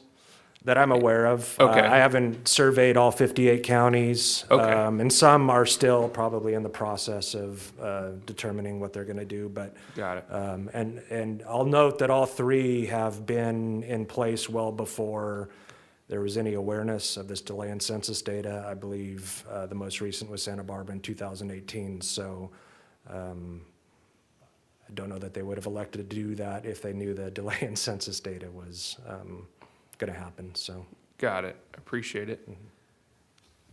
Any other board members wanting to speak? Supervisor Couch? My only comment is I'm fine with the approach, but we should definitely have something in our contract that we can pull a ripcord and say, if there are changes in state law or whatever, that we can terminate the contract immediately or change it substantially with the consultant. That's what I'm talking about. Okay. Thank you. Thank you. Right. Supervisor Perez? Thank you. I'm a little confused about what is meant by choose a methodology. Council, can you tell me what you mean by that in kind of more simplistic terms? When you say today we have to receive and file, choose a methodology, Can you just clarify that again? Yes, Supervisor Perez through the chair. The board should decide whether they want to proceed with a board-managed process, adopt an advisory commission, or have an independent/hybrid commission created. Okay, we have to decide that today? We believe so. It's Nobody's chiming in. Thank you, David. I heard that. And I appreciate it, of course. We have to get on the same page here and get this done. So today we have to decide as a body whether we choose a commission or not. There's not a deadline on that timeline that it be today, but we are recommending such because depending on how the board proceeds, the things will need to be put into place. For instance, if you go with an advisory commission, then steps need to start to be implemented about creating that commission, or an independent commission about how that commission will be created, or with the board managed process, again, how that will start to actually be implemented. And while Supervisor Couch is correct, there's not everything that can be finalized until the actual census data is received. For instance, one of the public hearings can be a workshop, and that workshop is to educate the public as to how the redistricting process will work. So we can move forward with scheduling that. We can also begin to have hearings to gather information about communities of interest. So in order to minimize the I'm going to say the panic and the huge amount of work that will end up at the very end of this process, starting it now and doing everything that we possibly can on the front end is our recommendation. Do you think it's practical to do a commission given our timeline, challenges? I see that as a challenge, and from other counties that I have contacted and spoke with, it's very challenging. Just if you forget the subject matter, but you look at the creation of commissions, and then once a commission is created, how a commission operates, which is subject to the Brown Act, and having to publish and notice hearings and get the people together there, and to have a quorum, and to post the meeting, to have the agenda, to have the meeting. I think that anything that takes an additional blink of time in this process will interfere with the county's ability to be able to comply with the deadlines that we need to abide by. In the end, an advisory commission or hybrid commission does not decide anything. It's like the planning commission. They give advice on, or some of the planning commission decisions. They give advice to the board after taking comment from the public and doing their homework. They give advice to us, but ultimately the five of us have to decide what we're going to do on the maps. Is that correct? Supervisor Perez, through the chair, it depends on the type of commission. An advisory commission, yes, you're correct, but an independent or a hybrid commission, they can make the final decisions as to drawing the maps. I see. Okay. So my major concern on this issue is the timing. And while I know some people would love to blame the state of California, I think a huge swath of the blame lies somewhere else. But I don't care to get into that discussion because it's completely meaningless and doesn't help us here.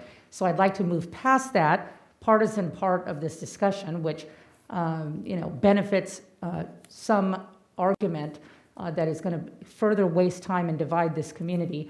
I'd like to just get to the nitty-gritty of if it's practical or not, because I'm very concerned about the timing. And I love the idea of commissions. I love the idea of people being involved and engaged in their government.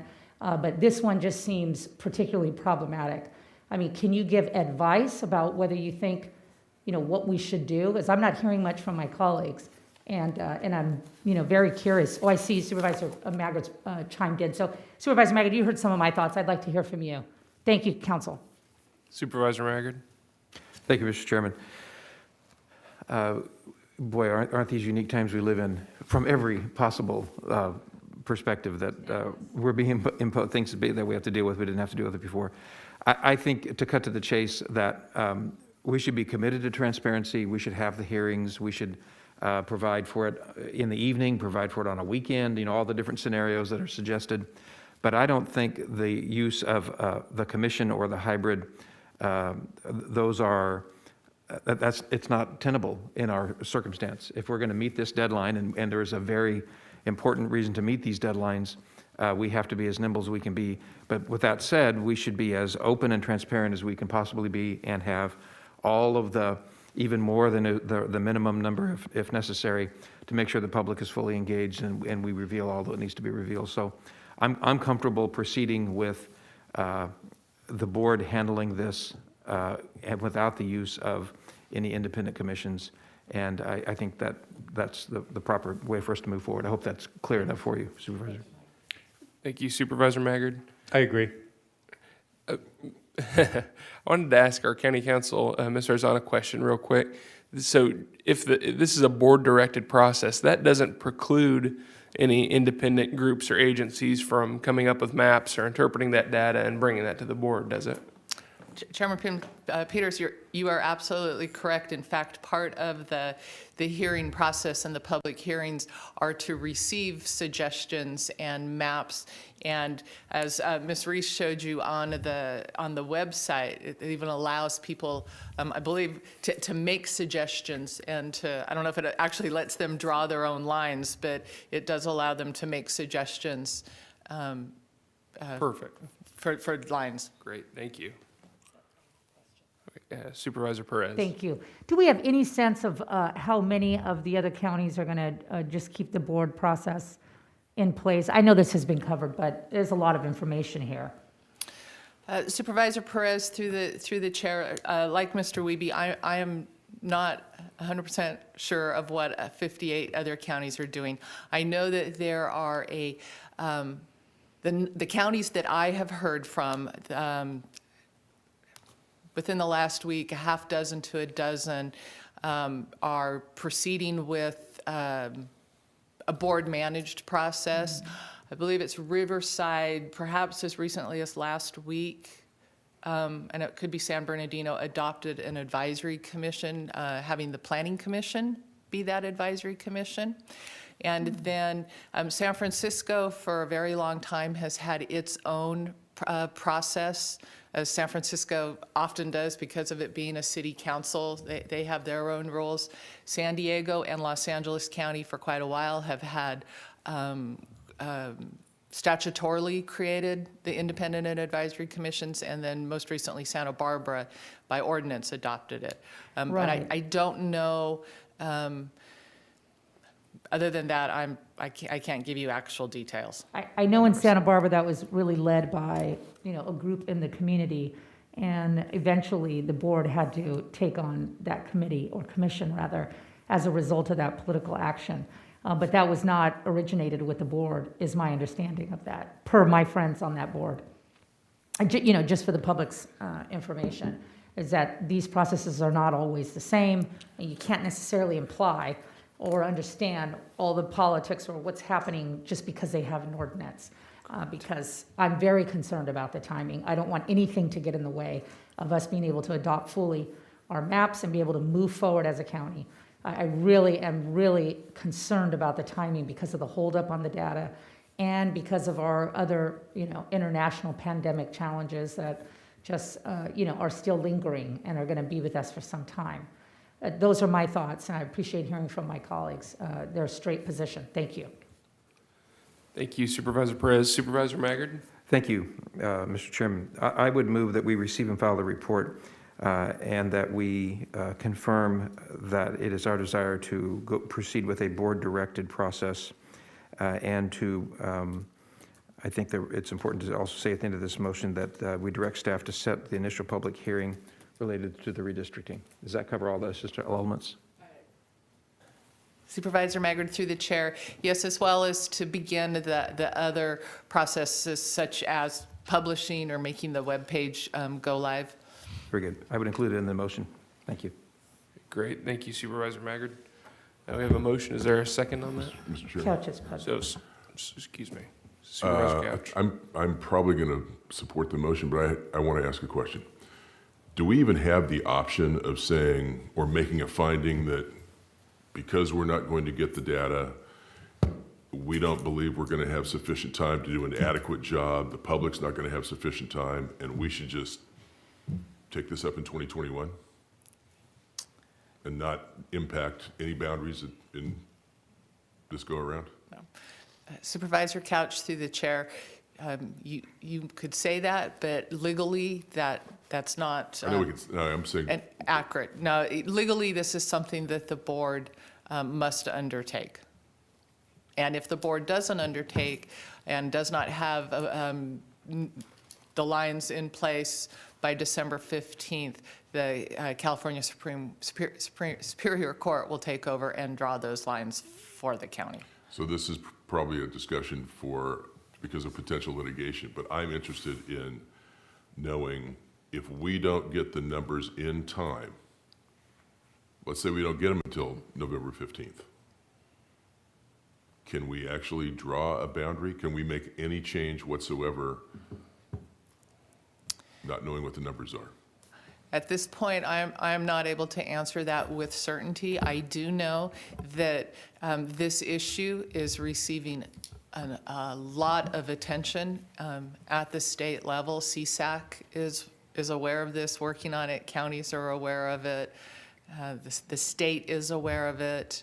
For instance, there was a case decided this summer by the California Supreme Court that impacts the deadline for state boundaries. And while we still are living under the December 15th deadline, the state, the court decision extended the state's deadline to February 15th. That decision only applies to the state, but it's out there, and there's a possibility that there could be some legislation that would make that apply to counties or other jurisdictions. Could also be some other legal action.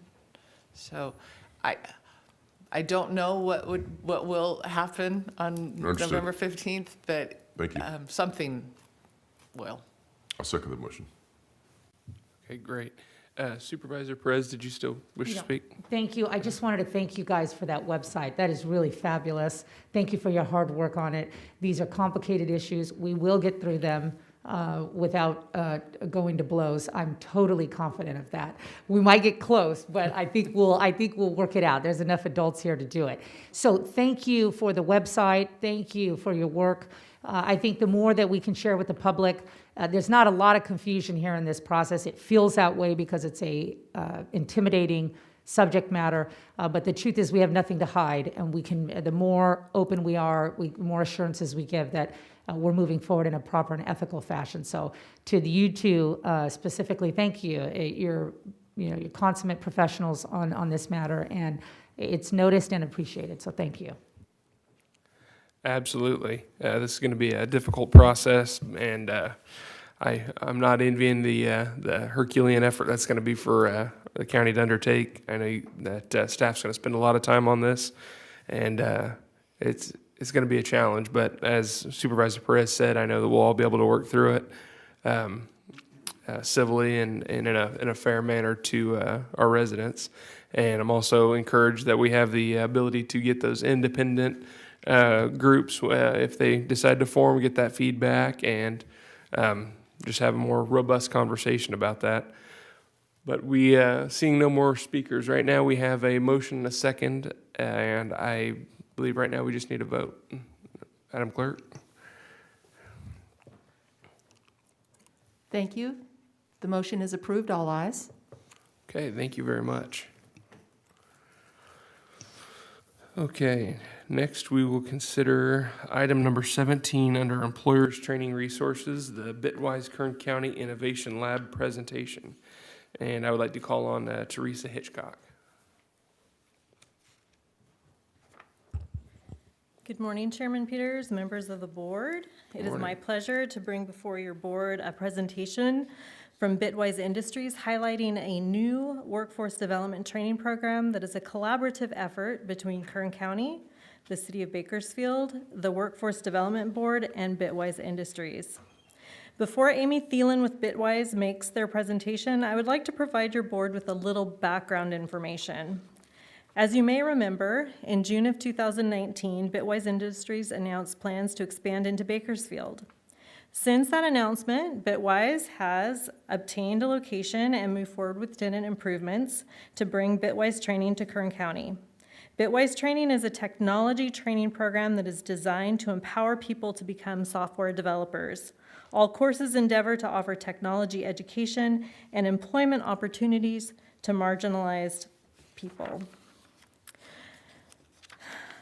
Bitwise Industries Earn While You Learn apprenticeship, as opposed to traditional fee-based academic models, allows people from marginalized communities to gain skills that would otherwise be financially out of their reach.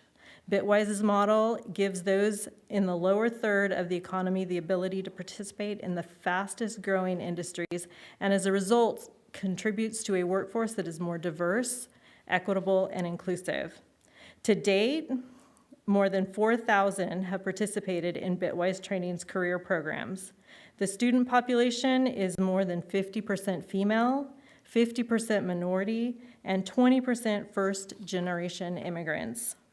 Today, Amy Thielen with Bitwise Industry will report on their progress and the first proposed training effort that is a joint project between Kern County, the City of Bakersfield, the Workforce Development Board, and Bitwise Industries. With that, I'll turn it over to Amy. Ms. Thielen, if you would unmute your phone by pressing *6, you may address the board. Thank you, and thank you, Ms. Hitchcock. And thank you. I want to very quickly thank the Chief Administrative Officer, Alsop, Chairman Peters, and all of the Kern County Board of Supervisors for allowing me to speak here today. As Ms. Hitchcock mentioned, my name is Amy Thielen, and I'm the Vice President of Bitwise Industries. I'm born and raised here in Bakersfield, so what I'm going to introduce to all of you today is both very personally and professionally important to me. But before I do that, I'd like to provide a little bit more context about Bitwise as a whole before we get into what we'll be introducing. So Ms. Hitchcock did a fantastic job, but I just want to reiterate, really at its core, Bitwise Industries is an entire tech ecosystem that really creates a bridge between people from marginalized communities, many who share, stories of systemic poverty, to skills and resources necessary to access opportunities in the tech industry. So by leveraging these private partnerships we've created, Bitwise has been able to provide paid apprenticeships, and Ms. Hitchcock mentioned it. We call it the Earn While You Learn model. And this allows students to learn tech skills, and then we connect them to meaningful tech opportunities and build, vibrant buildings and what we call underestimated cities to house their work. And when we say underestimated or underdog, we say so in a very loving way, because, as we all know, Bakersfield and the County of Kern has never been a tech hub. So we say that in a very, very loving way. So by upskilling and reskilling disenfranchised community members, we really empower them to change their own lives, which in turn, obviously, I think we can all agree, ignites and transforms the regional economy of the city of Bakersfield and Kern as a whole. So that leads me to what we're introducing today. So we're introducing a very unique, first time ever kind of public-private innovation lab with a partnership between the city, the county, and Bitwise. And really at its core, what that is the innovation lab that we're proposing to do together will act as a technology business incubator, and it'll allow members of our community the opportunity to apply for and take part in a 6-month-long cohort, which primarily will be focused on creating new businesses and jobs locally. Now, I could sit here and talk to you guys about this all day and paint pictures of what this is going to be. But I thought the best way to show you what we are proposing and what we would like this to look like in the County of Kern is by showing a video of some people that have gone through the program up in Fresno. And similarly, we are using that as a model to bring that down here to our own, community members. So at this time, I'd like to take the next about 4.5 minutes to show you guys a video, and then I will jump back in.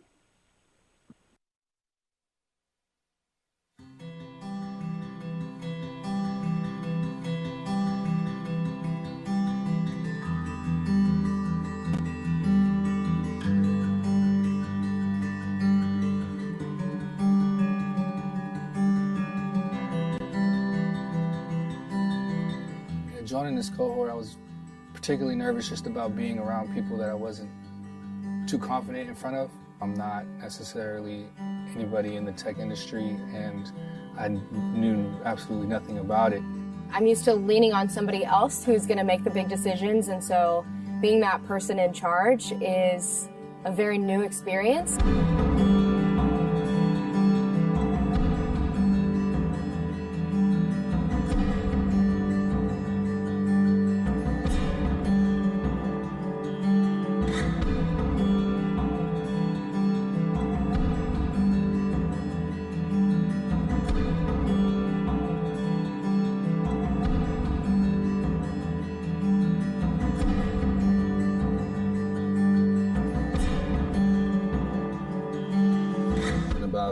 Not even 2 months, I've learned a lot with just how to structure my company, just the ways I can approach investors or VCs, just that there's more to Collide than just the app.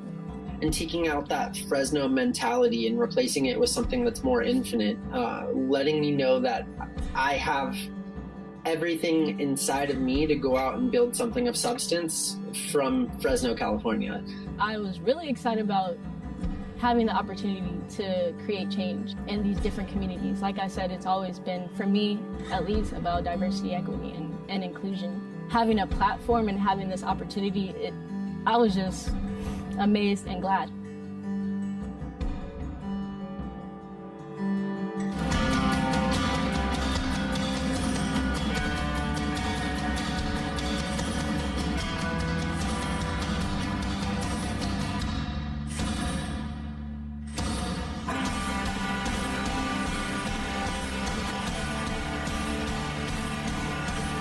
Without this experience, my life would have been totally different.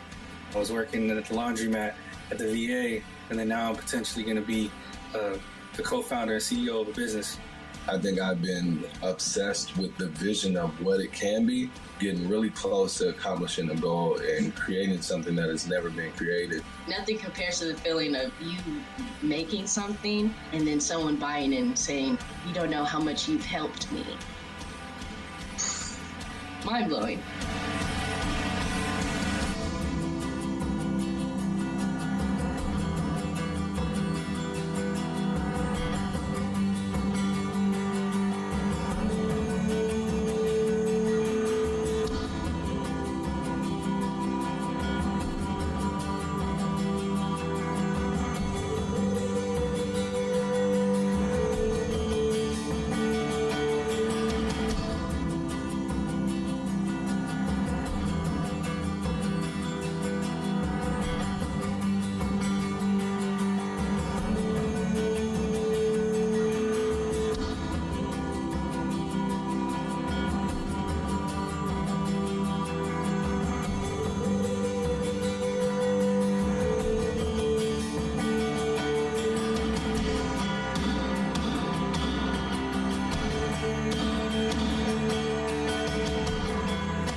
They see things in me that I don't even see in me. They see potential in me that I don't see.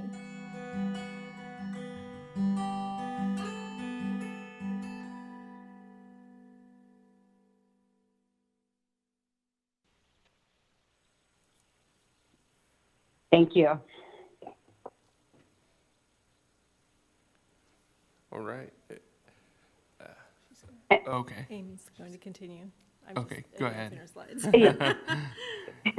Thank you. I appreciate that, and thank you all for allowing me to share that video with you. It's extremely powerful in my eyes, and I hope that paints a better picture for what it is we're looking to accomplish here. Now, what we did in Fresno was all privately funded and was privately done by Bitwise. What we're looking to do here is far more collaborative. And I mentioned it prior, but that collaboration would be between Bitwise, the city, and the county.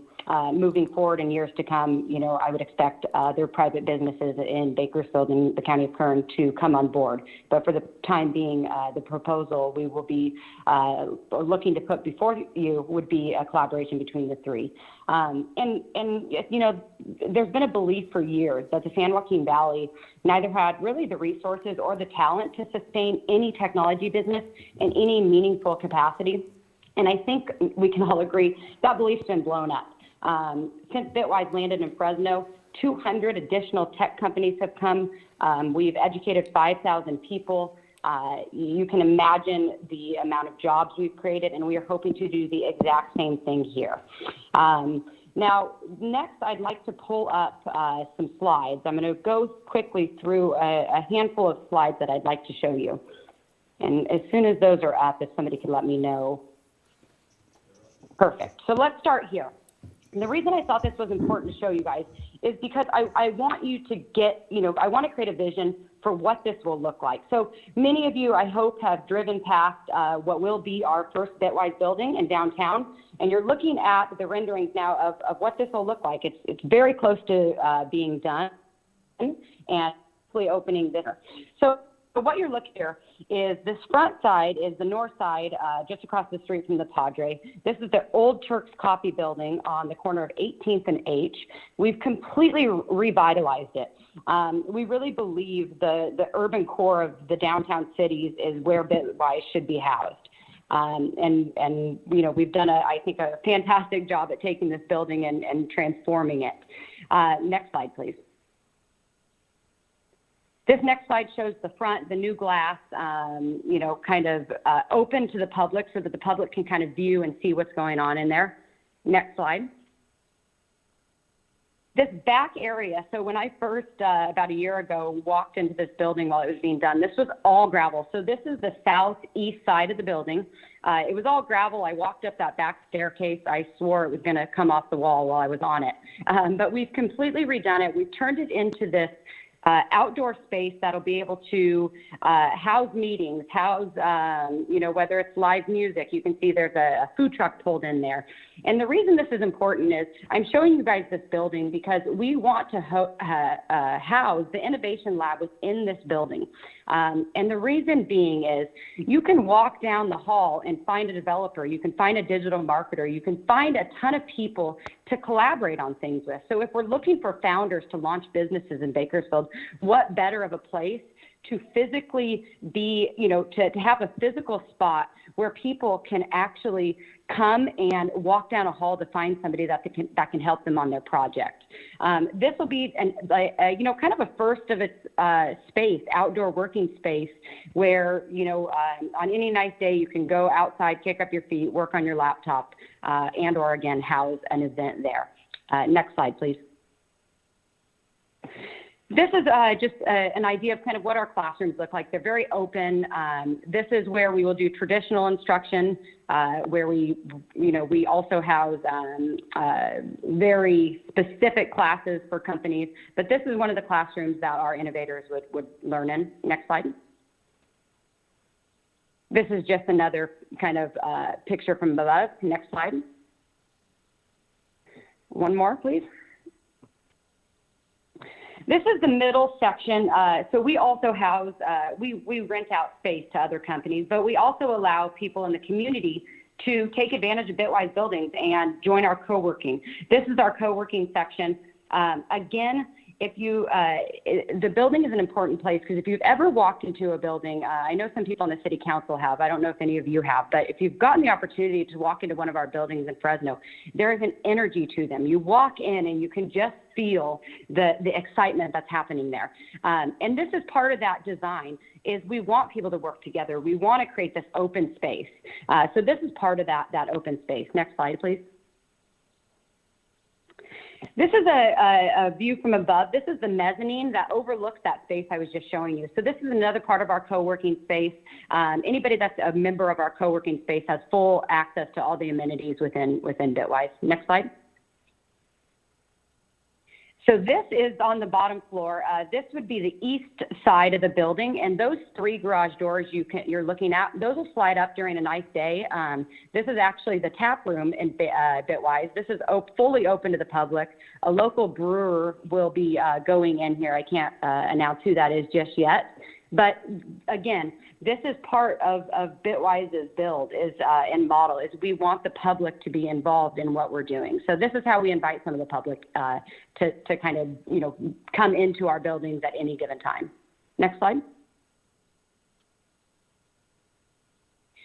So this is dedicated space. So what we're proposing in this innovation lab is we are going to pay in each cohort, 8 cohort members for a 6-month period.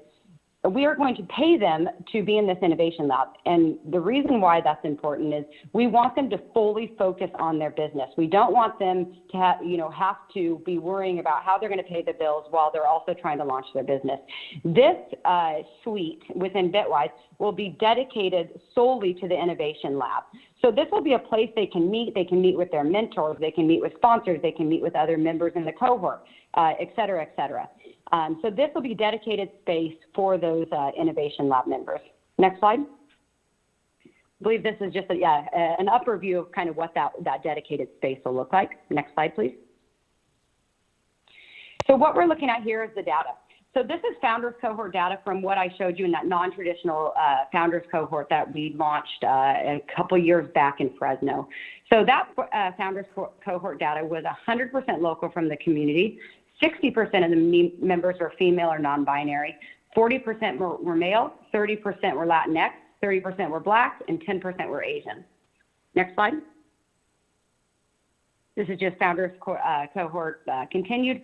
The founders are 100% tech or tech-adjacent companies. Reason that is important is tech-adjacent companies really could be any company today, right? If I told you tomorrow I wanted to launch a business, what I would need to launch that business in today's world would be a website, a back-end payment structure, digital marketing, et cetera, et cetera.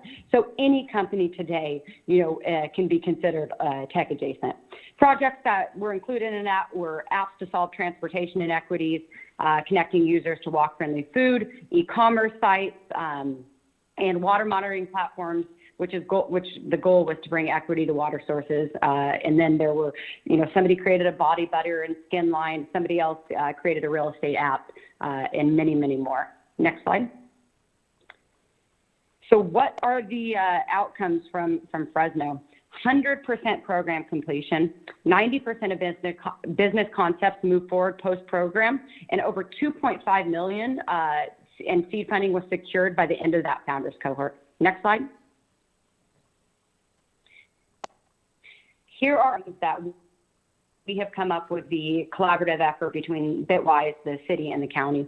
We'd like to launch 24 new companies or products each year. We'd like to create more than 100 new jobs year over year. And we'd like to secure more than $2 million in seed funding by the end of the first cohort. And we would like to have 100% program completion. And I believe, next slide, but I believe that concludes my presentation today. So I would be, I don't know how much more time we have, but I would be happy to open it up to questions if time permits. Thank you, Ms. Thielen. Supervisor Perez?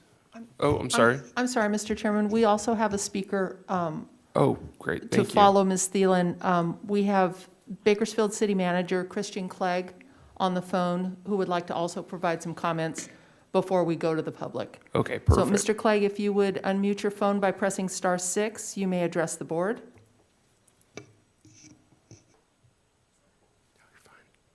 Good morning. Can you hear me? Yes, sir.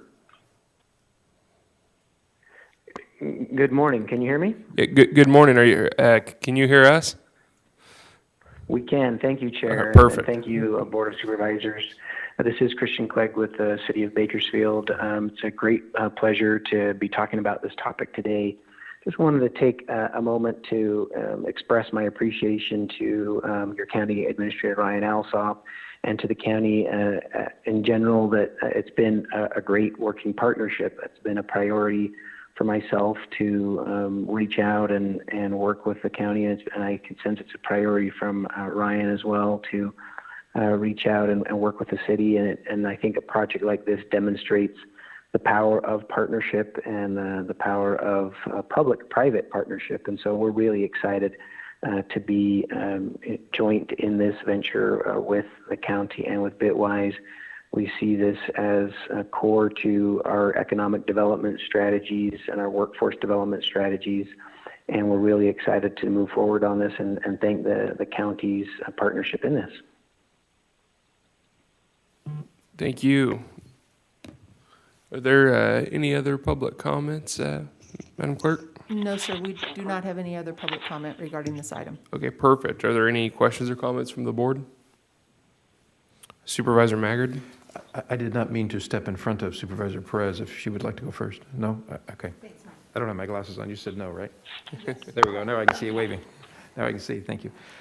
First, I want to say thank you to Christian Clegg. It is, I'm grateful for his leadership, his influence in our community, his partnership with us, his willingness to be creative and open, and we will be well served with his leadership going forward, and the collaboration and cooperation between him and Ryan Alsop is paying big dividends for everyone who lives in Kern County and in the city of Bakersfield as well. It was a touching depiction of what happens in this environment. I have been present in not this particular building yet, but in these kinds of places. It is a completely new way to dream and aspire and collaborate, and it's kind of like writing a song, and you get people in the room and you play off each other, and this beautiful thing comes out of it. There are places I've been in Nashville that are like that, and it's just incredible to watch the energy result in the final result. That same thing's going to happen here. It's a very different way of developing a business than when I started, and it's exciting to see that the environment is evolving and accommodating the needs and desires of young people, because this is really the future's laid at the feet of our young people, and it's just an exciting way to go about doing that. So I'm excited. I'm supportive, and look forward to how we can be helpful in the process. I just want to give a tiny bit of a fun memory about the building. So this building at the corner there used to be the office of Turk's Copy, and there was this wonderful, charming, effervescent, fun guy named Turk, which wasn't his real name, but I think he was from Turkey, I think. But he just is a great guy, and it had Turk's Copies in the window there, and it kind of as an homage. I know that they don't want to look back, they want to look forward, and I wouldn't want to get in their way, but just as across the street at the Padre, there are some homages to Milton Spartacus Miller and the past that was there. It would be really fun to see somebody put a little tiny reference in one of the windows in that northwest corner of the building, Turk's Copy.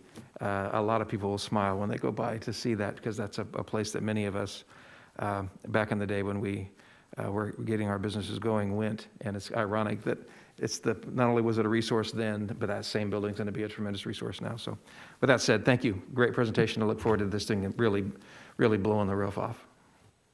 Thank you, Supervisor Maggard. Supervisor Perez? Mike, you hit it on the nail, so I won't reiterate many of the great points that you just made. I did get a chance to see this building while it was in the making. I think it was a year ago, Teresa. And it's such a beautiful building. There's so much exposure of the natural architecture there, which, Kern County has so much of, and which our downtown has such potential, to be innovative and creative, and particularly, get these young people and these geniuses that are walking around that are undiscovered, right, who don't like formal education or, are not particularly crazy about a school setting, but are, masterfully talented in all these other ways. We are giving them an opportunity to thrive here and shine. And I'm just so grateful, Teresa. This is an excellent project. I think the video is so compelling. It's the best way to tell these stories of folks that are, encouraging each other, right, to live without fear, or to not allow fear to inhibit their dreams, because so much angst comes from so many people in our society who feel they don't get a shot. Good, bad, or otherwise, merited or otherwise, they deserve an opportunity to show their hard work and merit and thrive in this community. And so this really is exciting. And well stated, Supervisor Maggard, it really is. It's interesting, Mike, because when I remember seeing the first time, and they were going, well, this is going to be open here, and this is going to be open here. And all I could think of was, I would just want to go to my office and shut the door. It's clearly not suited to me, Mike Maggard. And I've just had to accept that with time. I'm looking over at Peters thinking, Peters is going to love this place. That's how it goes, right? Exactly. So anyhow, exciting, and thank you, Teresa. Very, very exciting. And to the folks on the line that have created this human story of success, achievement, and really Herculean will often. Really, hats off to you. It really is the best of us. Thank you. Thank you, Supervisor Perez. Supervisor Couch?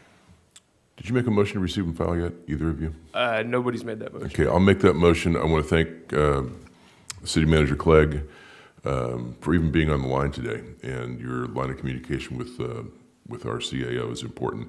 And I want to congratulate Amy. I know Amy personally, and she's had, I remember when you got the job, Amy, and I congratulate you on that. I congratulate you on this, and I also, you've had a busy, year or two. She's also the mother of twins here recently, so congratulations. Nice job, Amy. Thank you so much. Thanks, Supervisor Couch. I appreciate it. How old are the twins? I'm just curious. It's a boy and a girl, and they're 6.5 months old. Oh, my goodness. Well, God bless you, sister. Good luck. Thank you. And congrats, of course. It's all just miraculous and beautiful, but really, I know you got your hands full, so amazing that you're doing this too. As they say, you want something done, ask a busy person, right? So here we are. Yep. Well, thank you very much, and thanks to everybody involved in this project. This is really exciting.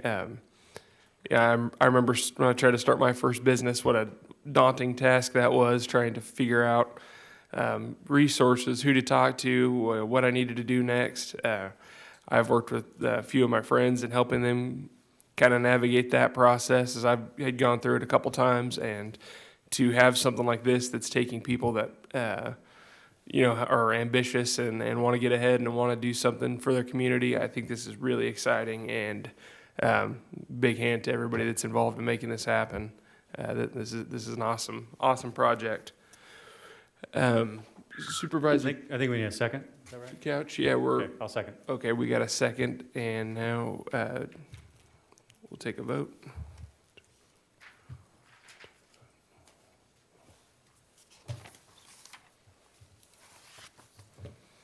Thank you. The motion is approved. All ayes. Thank you. Having no more items to consider in open session, I will entertain a motion to adjourn to closed session to consider administrative office item number 40 and county council item number 41. So moved. Okay, without objection, we are adjourned.